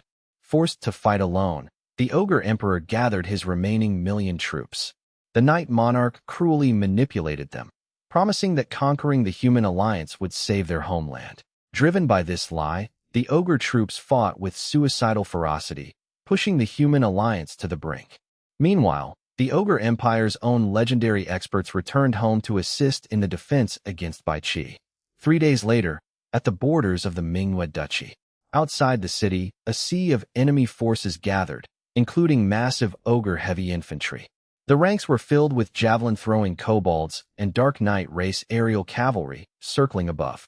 Millions of troops pressed against the Manhua duchy, the last stronghold of the human alliance, which had held out thanks to the Xintian canyon. The Night Monarch believed his 3 million-strong coalition would easily breach the defenses. Once Manhua fell, the remaining human territories would collapse in succession. The alliance hoped to finish the humans quickly enough to potentially pivot back and aid the ogres. High atop the city walls, Tianxing, clad in blood-stained armor, stared intensely at the resting enemy army. Behind him stood the remnants of the human forces, exhausted generals, the maimed, and the dying. Civilians had been evacuated, leaving only soldiers and their families in the nearby cities. With 7 commanders already dead, Tianxing had taken command of the final 5 million soldiers, the human race's last stand. His left arm broken and his face scarred, Tianxing had held off multiple assaults, though his exhaustion was absolute. "Brother, please rest. They won't attack again so soon," a voice urged. Princess Manhua approached, her face filled with heartache as she watched him. As the commander of the battle music troupe, she led the elite martial musicians. The troupe used music to bolster the soldiers' morale against the invaders. "Manhua, leave. It's too dangerous here," Tianxing commanded without turning. "You haven't slept in 3 days. You'll collapse before they even breach the walls." With sorrow in her eyes, she whispered, "Brother, are we all going to die?" Her words sent a wave of despair through the garrison. It was true. The alliance was too strong, and with legendary experts joining the next assault, the border would surely fall, leaving no hope for the human alliance. Go back. Tianqing barked, cutting off her defeatist talk. I won't have you here. Leave. Stung by his coldness, Manhua bit her lip and retreated, tears welling in her eyes. Deputy General. Tianqing sighed, gesturing wearily. Escort the princess and the families away. They can no longer help in this fight. The officers nodded solemnly, acknowledging that the battle music troupe was useless against legendary tier foes. The deputy general hesitated. Commander, should we retreat? Retreat. Tianqing gave a bitter smile, breathing in the scent of blood and cold air. Even if we could, where would we run? Can we outrun the legendary realm? We could flee to the Yanhuang Empire. The deputy general whispered. Some soldiers looked hopeful, but others remained gripped by despair. No, Tianqing said firmly. We are all human. I will not abandon you to save myself. He turned, his blood-streaked face radiating defiance. If we die together on our own soil, fighting for our race. His voice was filled with the tragic resolve of a cornered beast. A civilization's brilliance requires the baptism of war and blood. Strength and culture are both essential. Tianqing was a pioneer, his vision transcending his era. For the survival and strength of his people, he was willing to sacrifice his own life. Understood. Inspired by his desperate courage, the soldiers roared, channeling their fear into defiance. In the face of death, even ordinary men could become heroes. Tianqing remembered my words. Greatness is always forged in sacrifice. If the human race and the Yanhuang Empire could endure, his sacrifice was worth it. The deputy general sighed. His prince was noble, much like the old emperor, willing to sacrifice the duchy for the greater good. To the race, he was a hero. To the Manhua duchy, he was a tragic, respected crown prince. Suddenly, a deafening drumbeat echoed. The 2 million-strong alliance army began their advance. The soldiers on the wall held their breath. Boom, boom, boom. The drums intensified, infused with martial intent so powerful that soldiers on the wall began to cough up blood. Legendary experts were beating the drums. Figures soared into the sky, looking down upon the Manhua duchy with cold, indifferent eyes. Legendary realm experts hovered above, watching their infantry legions charge while long-range units prepared to strike. It's coming. Tianqing bit his lip until it bled, the iron tang mixing with the biting cold wind. Tell me, are you afraid to die? Tianqing roared, ignoring the disorienting war drums as he raised his sword. No. The soldier's thunderous response echoed with the desperation of the doomed. Are you willing to die for the human race? We are. Then kill. Tianqing screamed, his voice raw with the grief of a fallen hero, determined to shine one last time. The human race can be killed, but never conquered. He lamented the inability to fight alongside his kin or return to his peak.